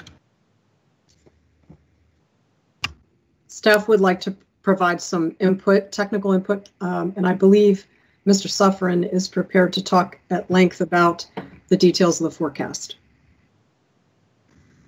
Yeah, please. Absolutely. Yes, thank you. So if you take it on face value, again, if you just look at the TAF and the METAR at start and end points, those would not preclude necessarily coding or weather challenges. But again, staff highlighted the en route portion of the forecast, which if you look at the graphical forecast for aviation, which is an official National Weather Service and FAA approved forecast, it did call for likely snow showers in central and southeastern Ohio. In addition, with interviews with the OCS that staff was able to receive, he indicated that he was aware of and made aware of by pilots as well as other OCS folks that in southeastern Ohio, the weather radar beam does tend to overshoot precipitation targets in that area. And he mentioned that in his interview. In addition, he mentioned that he believed that the snow was too dry to cause any potential icing or sealing and visibility issues. Yeah, you keep going back to icing, but there were no reports of icing. And looking at the SIP and the FIP, the amounts were trace icing and below 2,000 feet, nominally what their cruise altitude would have been. The odds were between 10 and 20%, which is very, very low. Temperatures and dew points were typically in excess of 4 degrees, and the visibilities along the route of flight, as much as anybody could tell, were as broad to indicate that it was at least 5 to 6 miles of visibility or better. The other point I would make is that the graphical forecasts are only issued every 6 hours. You were coming up towards the end of that forecast period. They cover the altitudes typically from the surface up to flight level 180, and they oftentimes will cover 3 states. So when somebody makes a decision to fly on these things, you have to take them with a grain of salt, and you look at what reporting stations do we have? Do we have any pilot reports, and so on? So I understand your point. Should they have been more knowledgeable of this? Absolutely. There's no question about that. People do need local forecast knowledge, but my sense is that this was an overly optimistic forecast based on without having the local knowledge. So that's my point, and I understand contrarian views. Well, thank you, Member Chapman. Do you have any comments? I have a little concern, Mr. Chairman, that inserting the word unforecast signals somehow that there's an excuse for failing to have performed a complete risk analysis. And I don't think that's the intent of the vice chairman, but I'm concerned that that would be the sort of an unintended consequence of making this change. I don't feel strongly I could be convinced, but that is a concern that I have. Thank you very much. So, Mr. Sufferin, let's put a fine point on it. Was the weather that this flight encountered, was it forecast or not? Yes or no? Yes, sir, I believe so. With the snow shower forecast on the graphical forecast for aviation, I believe it was forecast. So in your expert opinion, as a meteorologist, and you had more things in the docket that I could count, in your expert opinion, the weather that they encountered was forecast? Yes, sir, I believe so. Thank you. Vice Chairman? I think I will respectfully disagree with meteorologist Sufferin in that you have to look at all of the factors here, and I absolutely agree with Member Chapman that it is not my intent to exonerate the decision made not to make a risk assessment. And as I previously stated, the risk assessment should have been at least amber and possibly amber critical. But that's my view. Yeah, thank you. Member Hamady. I have similar concerns as Member Chapman, but I also I do know that two operators did look at the weather and the forecasts, and they made decisions not to fly based on what they saw. And we interviewed them, and they reported concerns with snow squalls and other concerns with the weather.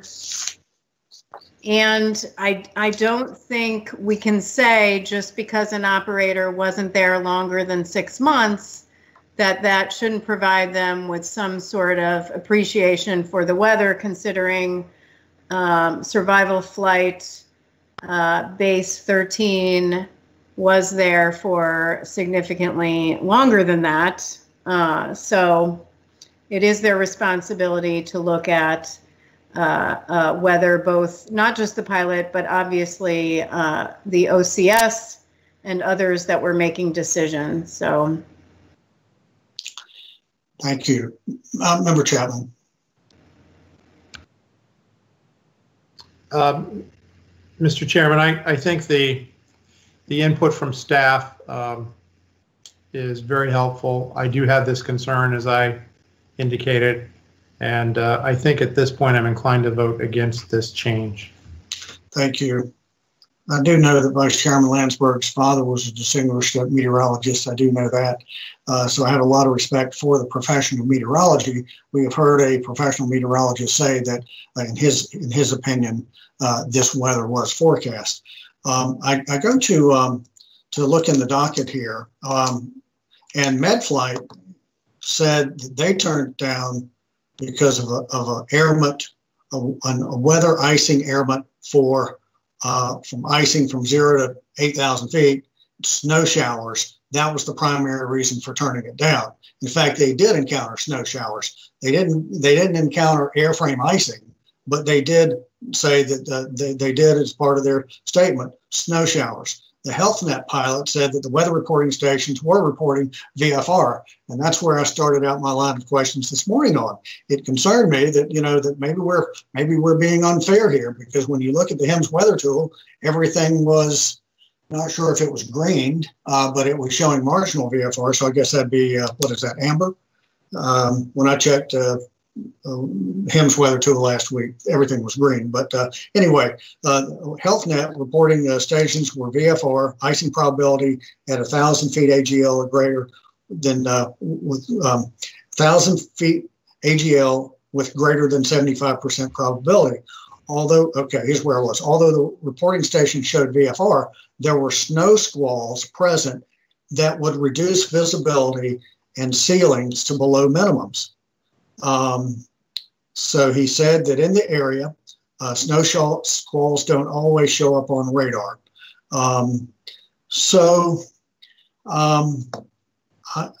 I too, I think the preponderance of what I'm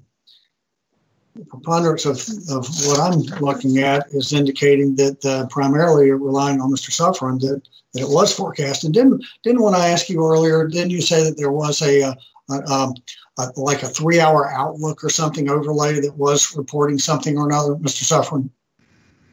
So the graphical forecast for aviation is a forecast. It's a graphical forecast with individual points every 5 to 10 kilometers, and it did overlay snow shower activity for central and southeastern Ohio, and it also overlaid the air mats. That's a graphical box would have shown up on the screen, including the icing air mat. So the overlay that you're referring to, that would have shown what for 3 hours? Snow shower? So the graphical forecast for aviation snowed by symbology would have shown snow shower activity over central and southeastern Ohio, as well as the air med. And also we know via interviews that both the night shift pilot and OCS reviewed the HIMSS weather tool on the default weather setting, which means they did not overlay the AirMet graphical, and they did not overlay the icing forecast, which the other two operators who declined the flight clearly were able to overlay that on their either the HIMSS weather tool or the aviationweather.gov. Great. And to be clear, we are talking about southeastern Ohio to put it all geographically in perspective. Isn't that correct? That is correct, sir. Yeah. Mr. Chairman, I do have a question. In Mr. Suffren, did the graphical forecast identify IFR conditions over the same area? It did not categorize the flying conditions as instrument flight rules. So I think what we have here is very clearly an uncertain situation where the forecaster is using his experience to say, well, I think this is possible. And they put out a very general kind of situation. Obviously, in retrospect, it would be better for an operator to say, you know, I have a concern about that. This operator chose not to. But I think based on the factual information that you say, on the one hand, well, there could be icing.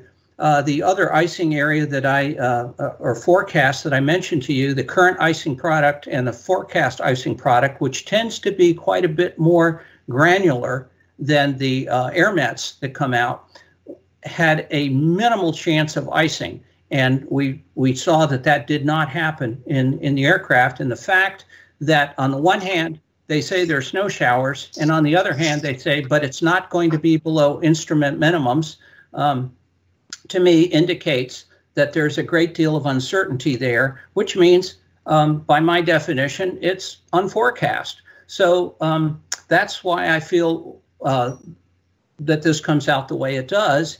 And this, again, does not exonerate the operator whatsoever for not having a contingency plan and figuring out, hey, you know, if we accept this flight, we need to be prepared to go to plan B in a hurry. The fact they didn't take night vision goggles, which might have helped, is another factor, but we've already covered that. But I think there's enough uncertainty here to say that the conditions, looking at all of the data, were perhaps uncertain. And I'd like not for us to be following a predetermined narrative, but to be looking at the factual information. That's my only point. I appreciate the diverse viewpoints, and that's how we get a better product, I believe. And Member Hamady, further discussion? I have nothing further. And Member Chapman, I think anything from you, sir? Nothing further. Thank you.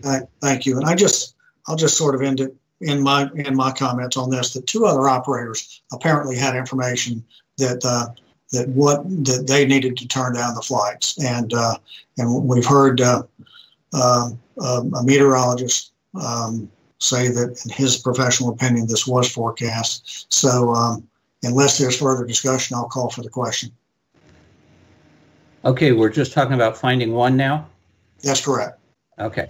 Okay, so no further discussion. It's been moved and seconded to offer the amendment that the Vice Chairman has offered to insert the word unforecast into finding one. Is there any further discussion?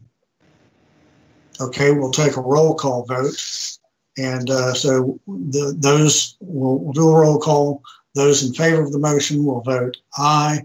Those opposed to the motion will vote nay. So with that in mind, roll call vote. Vice Chairman. I vote aye. Vice Chairman votes aye. Member Hamady. Member Hamady votes nay. Member Hamady votes nay.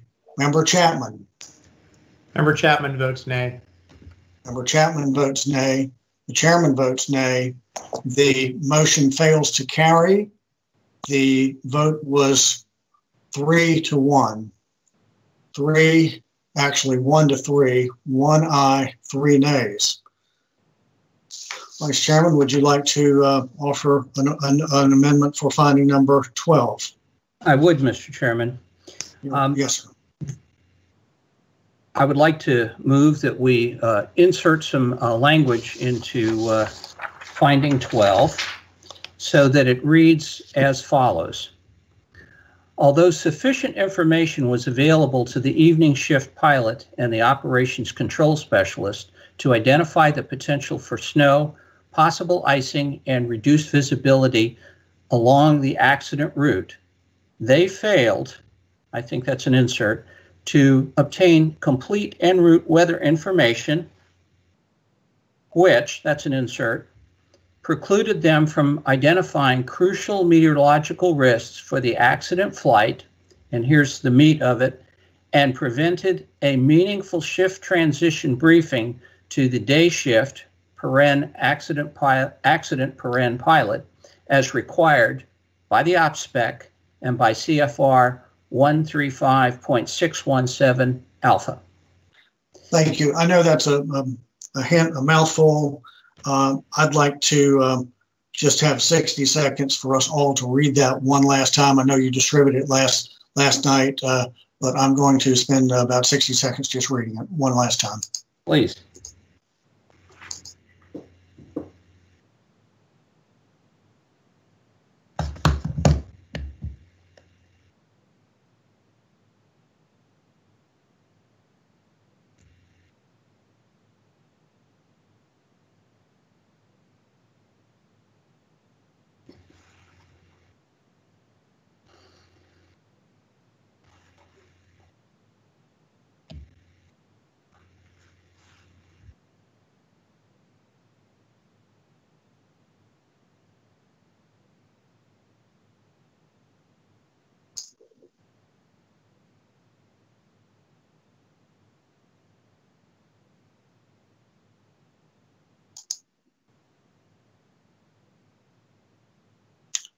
Okay. Excuse me. The Vice Chairman has offered amendment to finding 12. And that was that's actually your motion. Is that correct? You've put that in the form of a motion. Yes, Mr. Chairman. Yeah, thank you very much. And he's moved. Is there a second? I'll second, Mr. Chairman. Yes, it's been moved and seconded. How about discussion? Vice Chairman, I turn the floor to you, sir. My purpose for introducing this is to basically, this is going to seem converse to our previous discussion on exactly. Relative to the forecast, but the fact of the matter is that the operator did not follow the procedures that were set out to capture the things that I brought up in the previous amendment. And they did not have a shift briefing, which might have said, you know, we need to figure this out. And I think in my questioning earlier, I was curious, perhaps incredulous, about how you can do a risk assessment after you've already incurred the risk. You can't do it after the fact. And so I think we made a fairly big deal out of that during the course of our deliberations, and I think it ought to be called out and specified in the finding. Okay, thank you. Further discussion? Mr. Chairman, Yeah. okay, I would, and I know you're going to ask, I would like to get staff's opinion on the amendment. Absolutely. And we, if I never fail to ask that, remind me. So we can go ahead and ask now. Yeah, Ms. Schultz. Thank you, Member Hamady. I guess I would ask Mr. Williams to go ahead and indicate some of the technical objections. The staff does have some concerns with the wording, but maybe through the Q&A we can seek to better understand the Vice Chairman's intent here. Mr. Williams. Thank you. As the amendment is worded, it seems it changes the finding to the point where it suggests that the failure to identify the bad weather is what prevented a meaningful shift change briefing, when in fact, no shift change briefing transition even took place. Further, as stated in finding 7, staff believes that the poor safety culture likely influenced the accident pilot's decision to conduct the flight without a shift change briefing, including her failure to conduct an adequate pre-flight risk assessment. Identifying the en route weather risks has no correlation to the act of actually conducting the briefing. That, and as well as the language that is presented, as it says, a meaningful excuse me, a meaningful shift change briefing as required by the op specs in 14 CFR 135-617, those two documents do not require a shift change briefing. So that's where staff has comments and concerns with the amendment.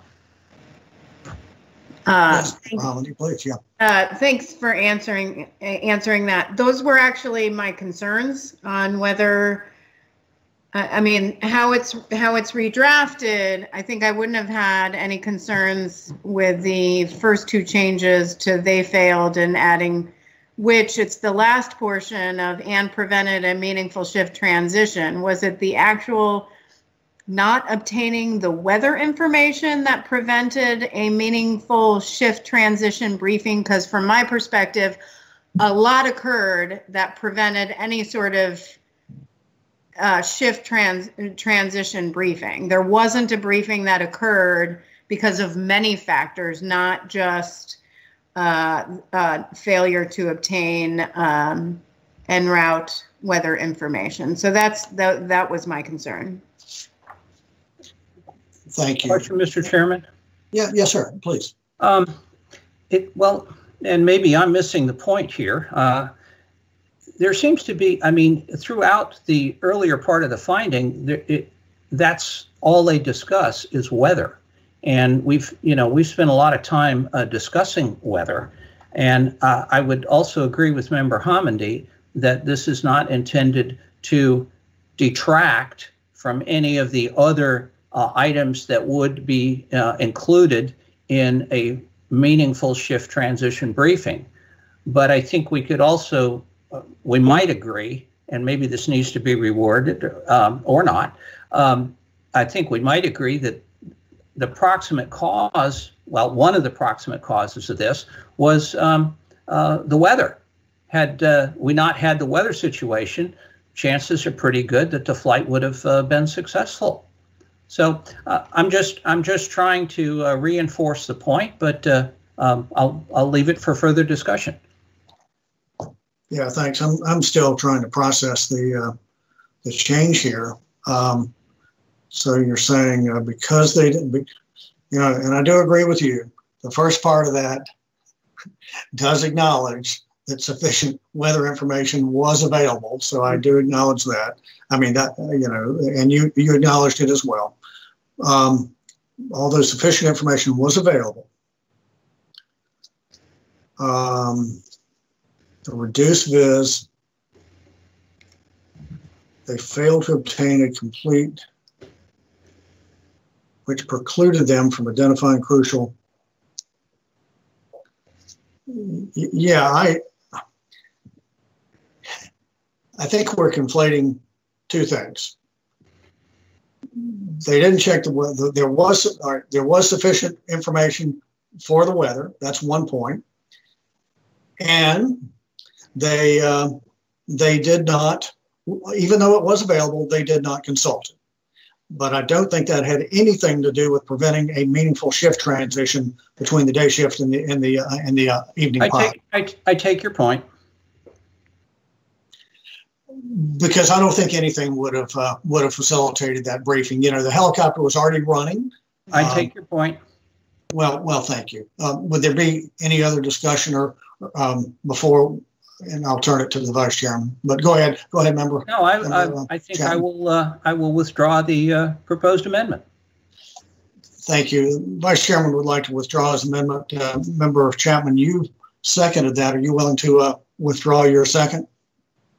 I am, Mr. Chairman. I do just want to, I was scratching out a possible rewording here, and I'm not suggesting we need to go forward with this, but just something for possible discussion. That last addition, Vice Chairman, that you added could be reworded like this. It precluded them from identifying crucial meteorological risks for the accident flight, and this is my reworded language, which might have been communicated to the accident pilot had there been a meaningful shift transition briefing.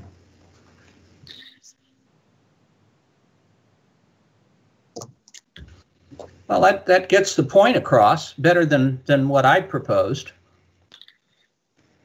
Well, first of all, Member Chapman, do you agree to withdraw your second to the vice chairman's motion? I do, yes. So the floor is open. I mean, Vice Chairman, if you'd like to consider that, we can. Well, I guess the question I would ask is, I mean, it's more artfully stated.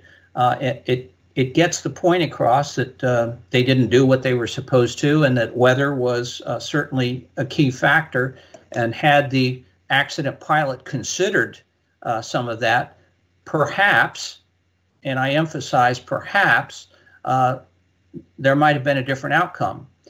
Also, there might not have been, but we have no way of knowing. So I guess the question is, and put it to staff, does that conflate the two areas as we previously mentioned? Before we do that, I'd like for Member Chapman to just read or just tell us what the end of that statement would look like so I can write it down. Yeah, I'll read this again, and I'm picking up with the just a little bit further back. It precluded them from identifying crucial meteorological risks for the accident flight, which might have been communicated to the accident pilot had there been a meaningful shift transition briefing. Okay. Yeah, Member Hamady, please. Well, first, procedurally, are you offering that as an amendment? Because it has not been offered or seconded. I'm not offering it. I'm just putting it out for possible consideration, but I would defer to the vice chairman if he's inclined to put that forward. Okay, I will propose the amendment as Member Chapman has stated, and move for that, and we can have the discussion.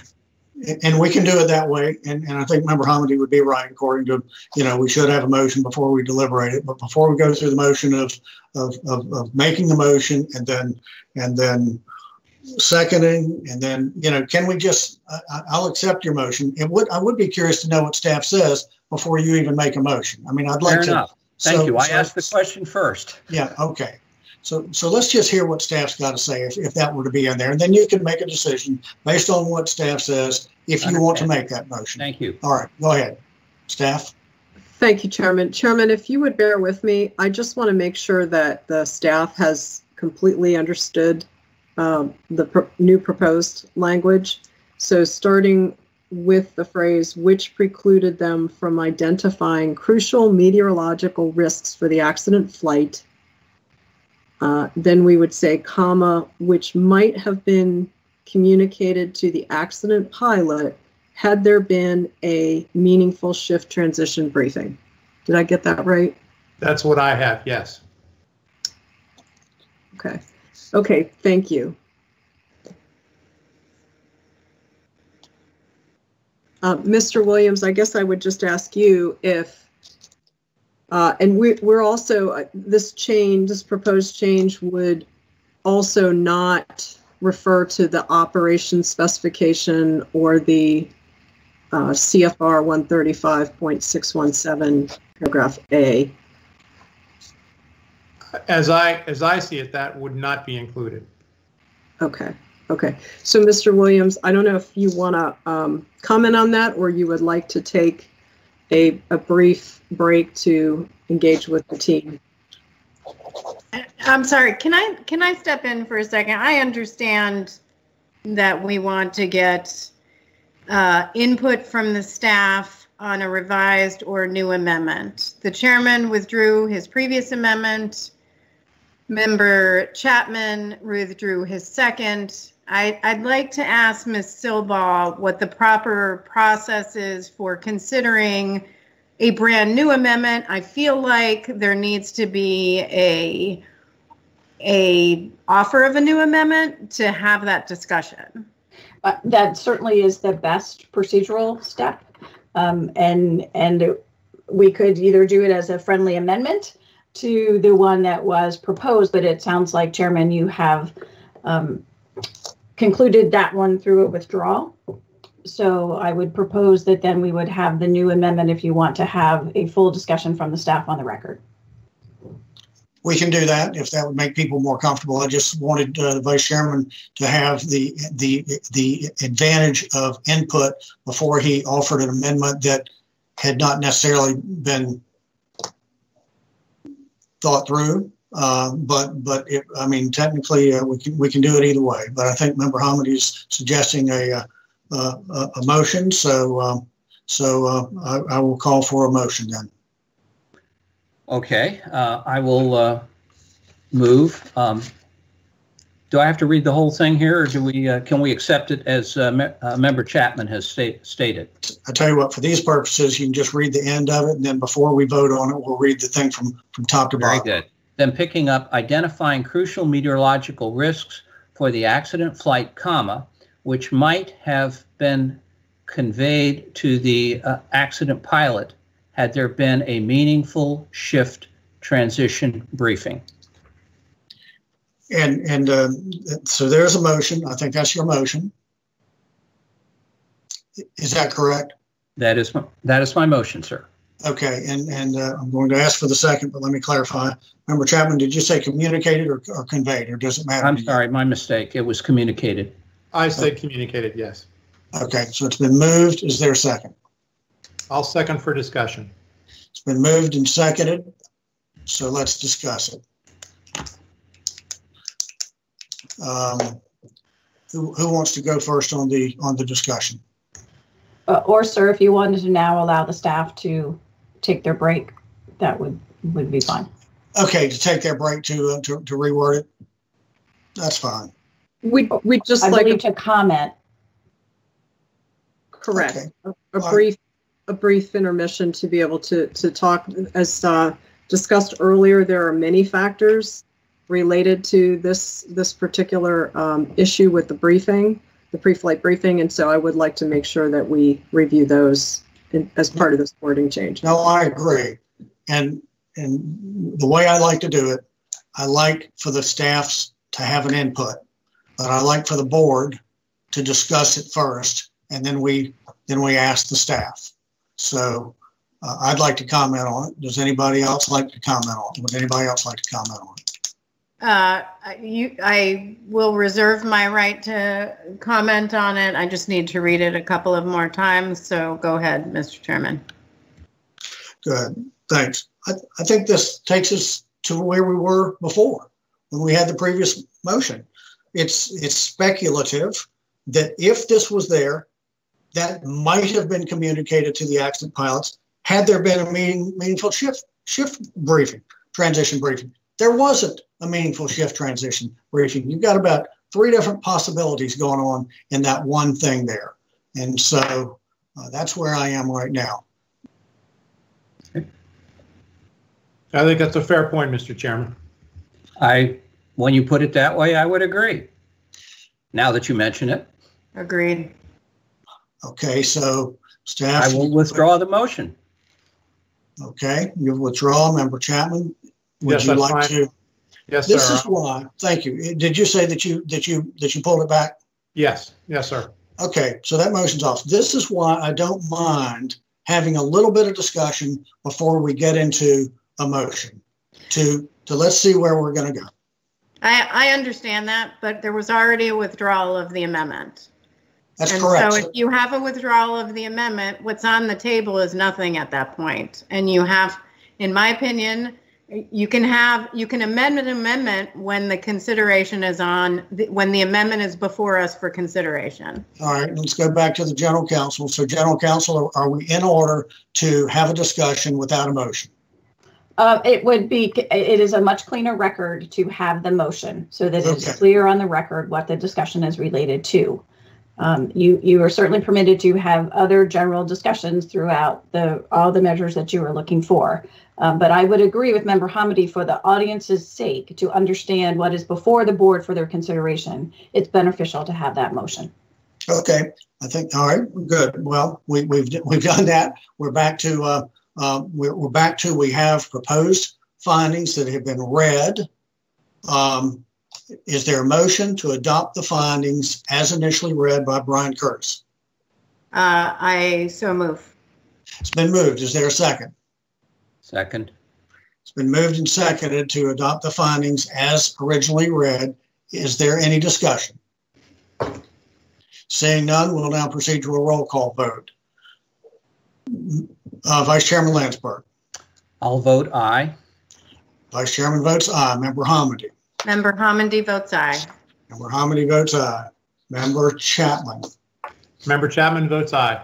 Member Chapman votes aye. The chairman votes aye. The findings have been adopted unanimously. Mr. Curtis, if you'll please read the proposed probable cause. Or actually, yes, if you'll please read the proposed probable cause. Staff proposes the following probable cause.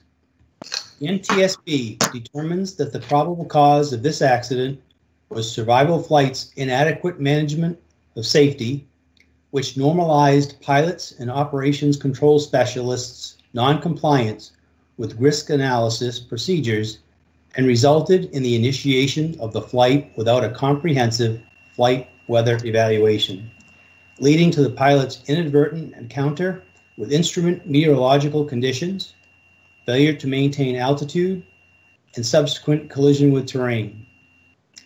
Contributing to the accident was the Federal Aviation Administration's inadequate oversight of the operator's risk management program and failure to require Title 14 Code of Federal Regulations Part 135 operators to establish safety management system programs.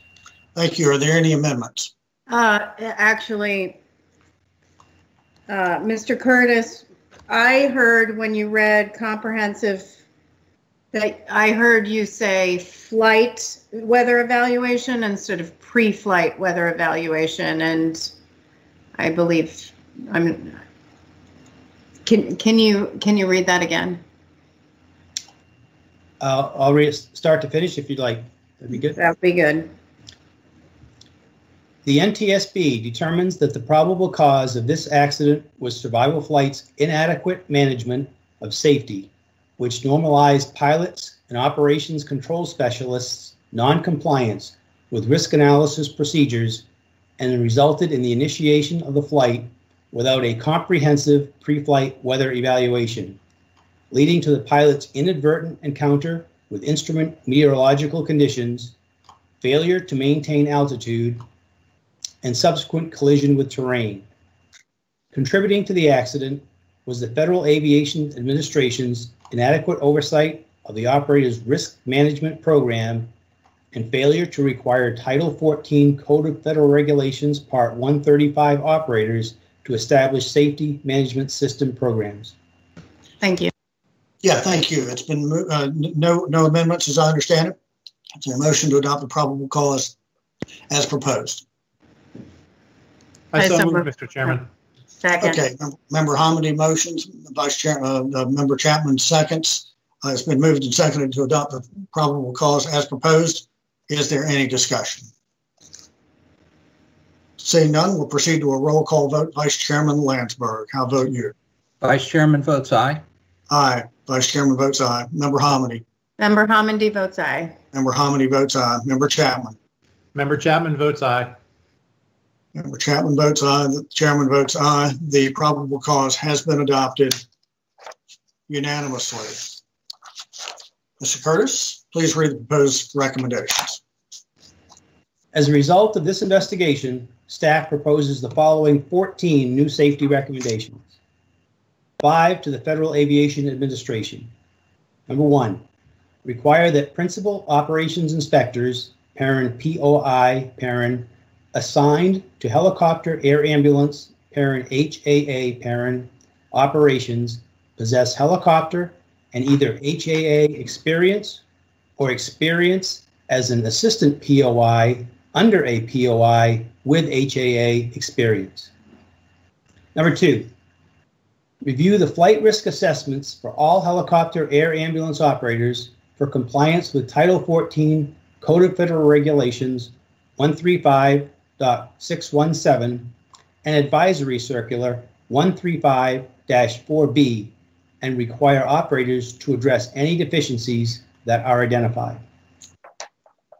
Number 3, install the latest software on your terminal Doppler weather radars, parent TDWR, parent, and require the National Weather Service, parent NWS, parent, to distribute Level 2 TDWR data to all of its users, parent, as recommended in proposed safety recommendation number 6 to the NWS, parent, so they will have access to the most accurate precipitation information. Number 4, require the National Weather Service, parent NWS, parent, to add terminal Doppler weather radar data to the HEMS weather tool overlay, parent, as recommended in proposed safety recommendation number 7 to the NWS, parent. Number 5, require the National Weather Service, parent NWS, parent, to provide capability in the HEMS weather tool to graphically display areas of weather radar limitations, including areas where beams may lack low altitude coverage, areas that lack radar coverage, and areas of beam blockages, parent, as recommended in proposed safety recommendation number 8 to the NWS, parent. 3 recommendations to the National Weather Service. Number 6, distribute Level 2 terminal Doppler weather radar data to all of its users, parent, as recommended in proposed safety recommendation number 3 to the Federal Aviation Administration, parent, so they will have access to the most accurate precipitation information. Number 7, add terminal Doppler weather radar data to the HEMS weather tool overlay, parent, as recommended in proposed safety recommendation number 4 to the Federal Aviation Administration. Number 8, provide capability in the HEMS weather tool to graphically display areas of weather radar limitations, including areas where beams may lack low altitude coverage, areas that lack radar coverage, and areas of beam blockages, parent, as recommended in proposed safety recommendation number 5 to the Federal Aviation Administration, parent. 6 recommendations to survival flight. Number 9, revise your flight risk assessment procedures to incorporate the elements described by Advisory Circular 135-14B, including procedures for determining prior flight refusals by another helicopter air ambulance operator and forecast en route weather. Number 10, require pilots to complete a comprehensive risk assessment before each flight and complete the appropriate paperwork to reflect their assessment as required by Title 14 Code of Federal Regulations 135.617. Number 11, develop a procedure for tracking actual pilot duty times in compliance with Title 14 Code of Federal Regulations 135.267. Number 12, develop a process to ensure shift change briefings are performed to include comprehensive pre-flight risk assessments before the acceptance of any flight requests.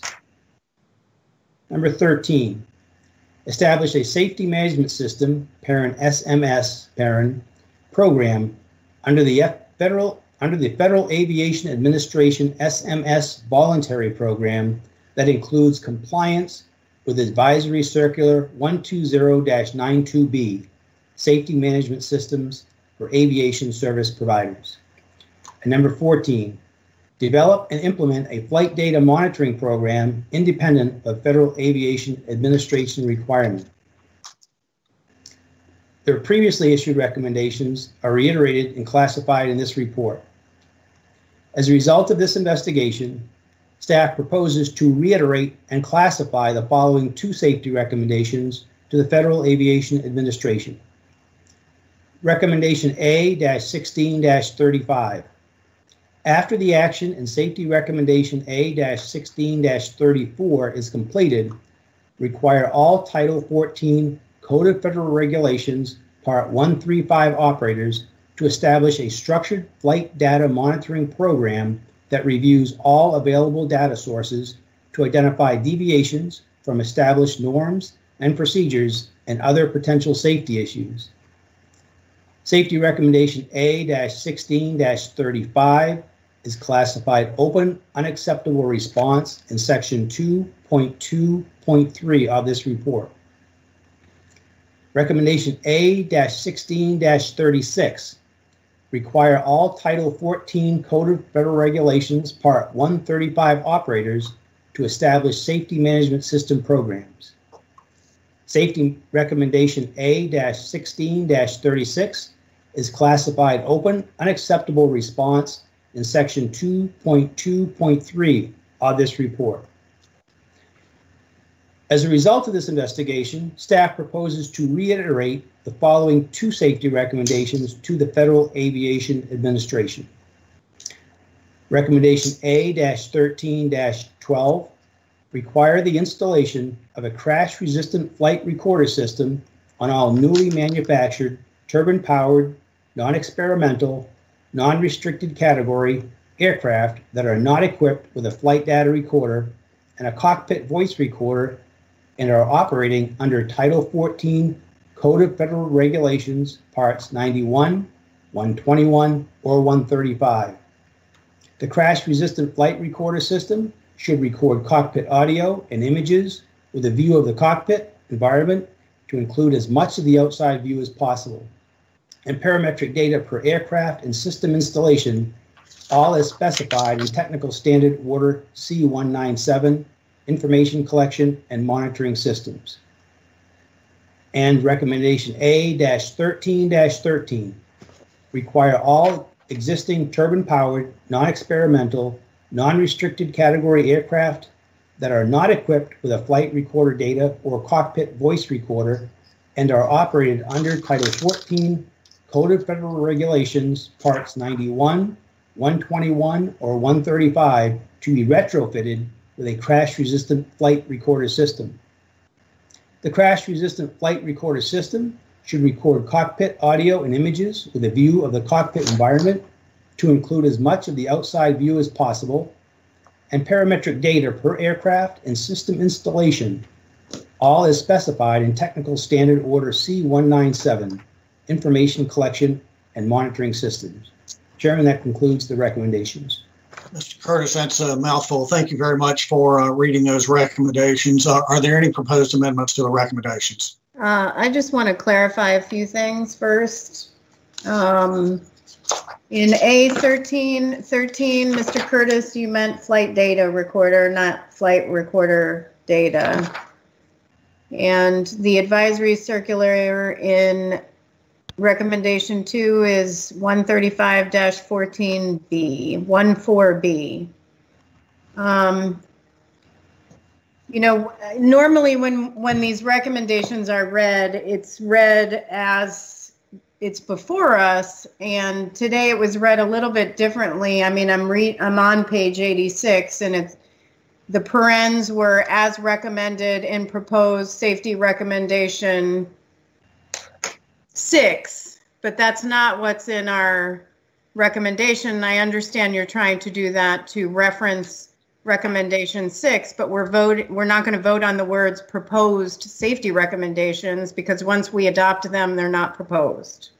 Okay, thank you. And nor are we going to vote on it exactly the way that it is. Like, for example, number 1 says A-20-XX. So that's not ultimately what the name of that recommendation is going to be. So remember, Mr. Curtis had a conversation with me and the general counsel on that 2 or 3 days ago, 2 days ago.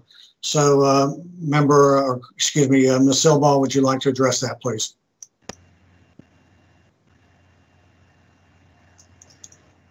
Sorry, trying to get back on, wouldn't allow me to click back in again. Yes, so again, a number of these recommendations are repetitive and are just changing their focus of who is receiving them or what they're relating to. So for better understanding, Mr. Curtis had recommended adding that language so it'd be clear which they were relating to. Through our discussion, we thought, again, for understandability in the reading of each of these recommendations, that was a smart thing to do. It is understood, however, that language will not be included in the final version of the recommendation as it would be issued. Thank you, and always appreciate a heads up before we're actually considering the recommendations. I do not have an amendment to the recommendation. Thank you. Is there a motion to adopt the recommendations as presented? So moved. It's been moved. Is there a second? Second, Mr. Chairman. It's been moved and seconded to adopt the recommendations as presented. Any discussion? Seeing none, all in favor, we will vote by a roll call vote. So we're voting on the recommendations. Vice Chairman Landsberg. Vice Chairman votes aye. Vice Chairman votes aye. Member Hamady. Aye. Member Hamady votes aye. Member Chapman. Member Chapman votes aye. Member Chapman votes aye. The chairman votes aye. The recommendations have been adopted unanimously. As far as the adoption of the final report, is there a motion to adopt the report as presented? And actually, I'd like to make an amendment to the final report. Are there any other amendments? Seeing none, I'm going to go ahead with my motion. This motion was circulated late yesterday afternoon. You should have a copy of it. I'm just going to read the clean version of it. You have the strikeout version. So my motion is, on page 3 of the report, delete footnote 5 and amend the text at lines 4 through 11 to read as follows. Before contacting Survival Flight, the ERT contacted 2 other HAA operators, MedFlight and HealthNet Aeromedical Services. According to the ERT in a post-accident interview, MedFlight turned down the flight immediately due to weather. The MedFlight pilot stated in a post-accident statement that he declined the flight request because the icing probability at 1,000 feet above ground, that's AGL, was greater than 75%. He also stated that snow squalls were present on the HEMS, and then we spell that out, Helicopter Emergency Medical Services, end of parentheses, end of paren, weather tool, which, quote, would reduce visibility and or ceilings below VFR minimums, end of quote. Upon being contacted for the flight, HealthNet Aeromedical Services informed the ERT they would perform a quote unquote a weather check and get back to her about the request. Before a return call from HealthNet, the ERT contacted Survival Flight which accepted the flight. The ERT later received a call from HealthNet refusing the flight due to weather. The vice president for HealthNet stated that the pilot declined the request due to low cloud ceilings and icing. So that is my motion. Is there a second? Second, Mr. Chairman. It's been moved and seconded. Discussion. So I'll lead the discussion. The way that it is currently worded on page 3 is, in fact, it's factually incorrect. Page 3, line 6 says, in a post-accident statement, the med-flight pilot stated that he declined the flight request. Well, let's see. Got to read on page, beginning on line 4. Before contacting survival flight, the ERT contacted 2 other HAA operators, MedFlight and HealthNet Air Medical Services, both of which turned down the flight due to poor weather conditions. So then the fact is, that's not exactly correct. Those 2 flights were not turned down before contacting survival flight. So what I've tried to do is take what's in footnote 5 and move it up to get the main body of the report in the right sequence, to state that MedFlight turned it down. Then they contacted HealthNet, who said they'd get back with them. And before HealthNet could get back with them, they called survival flight, who then accepted the flight. Then HealthNet turned it down. So that's my motion. So, Vice Chairman? That seems reasonable, sir. I'll second. Well, you've already seconded. No, it looks fine to me. Thanks. Member Hamady. That's the correct order as you've proposed it, so I support the amendment. Thank you. And Member Chapman. So, Mr. Chairman, you're correcting the factual inaccuracy, and then you're adding additional context, which is currently down in footnote 5. You're bringing that up into the body of the text, correct? That is correct. And I think the only thing that we may have changed in there is that I got on a call yesterday with the IIC. I think the only thing that we changed out of the footnote 5 is that we said that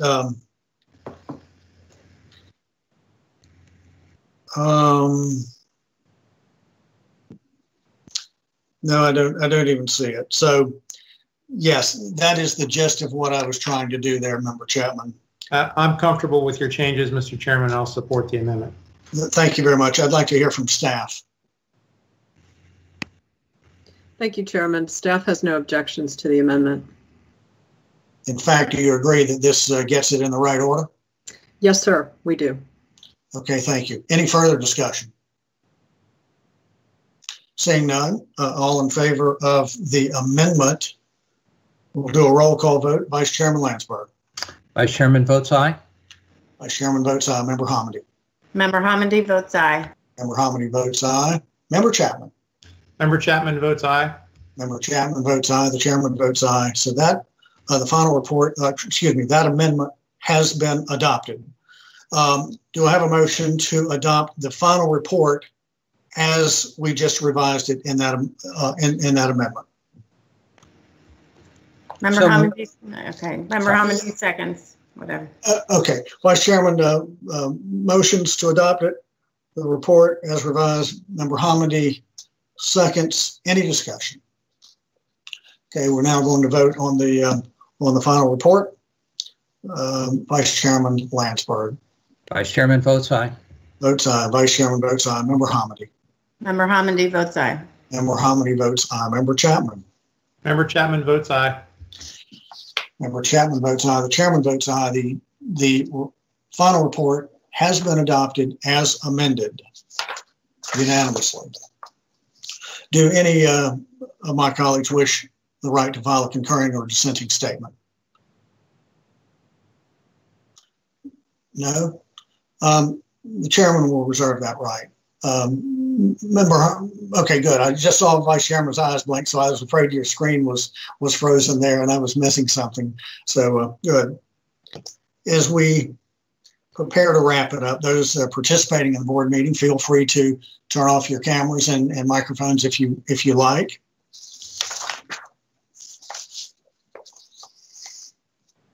There's one thing I want to say to Survival Flight, two things really. First, I apologize. I got carried away. I made a funny face when I was saying that you would just take the NTSB and said we got it wrong. So I apologize for that. That was not necessary on my part. It does bother me when people accuse us of having an agenda. And nobody texted me to tell me that I should apologize, but it was not professional on my part. So I want to say that. The other thing I want to say to Survival Flight is exactly what I said to you yesterday, is that even if you don't like the report, even if you disagree with it, we've done our best to come up with recommendations that can help you to improve the safety of your operation. So that would be my request to you, is that you seriously look at our recommendations and consider adopting them. And after much study, please adopt them. They're designed to protect you and your employees. And I think in memory of those 3 employees of yours that were lost, that would be the right thing to do. In closing, I'd like to thank my colleagues on the board for their preparation going into the board meeting. A lot of effort has gone into preparing for this board meeting. I know for a fact that each of my colleagues has gotten into the docket seriously, and I think that's what we're supposed to do, is to really try to study the issues so that when we come to a board meeting, we know what it is that we're voting on. So thank you for that. Thanks for the debate, the discussion. I think we had good discussion. So thank you. Special thanks to all of those investigative staff, the Office of Aviation Safety, Sean Williams, the investigator in charge. But we also have support from safety recommendations. We also have support from the research and engineering folks. So thanks to all of them. And I always say that nothing here at the NTSB gets done by just one small group or one person. It does take an entire support staff to get things done. So the technical production of putting on a virtual board meeting, Sean Williams has already shown a slide of those who make it work behind the scenes. It's not easy. So a great deal of appreciation go to them. The recommendations that we issued today, classified and reiterated today, if acted upon, would improve safety throughout Part 135 helicopter air ambulance operations and at Survival Flight in particular. These recommendations get to the heart of why safety so often slips through the cracks. The poor safety cultures that we see so often when we investigate deadly aviation accidents. These recommendations call for mandating FDM programs to go along with the FDM hardware already installed on such flights. They also would result in new weather offerings from the National Weather Service. And finally, they would require most new and existing turbine-powered aircraft to have crash-resistant flight recorders on board so that we can better identify what happens in accidents, so that we can identify further safety improvements. The NTSB can only recommend the changes. In many cases, the FAA can require them, and I hope that they do so before the next preventable accident and loss of life. We stand adjourned.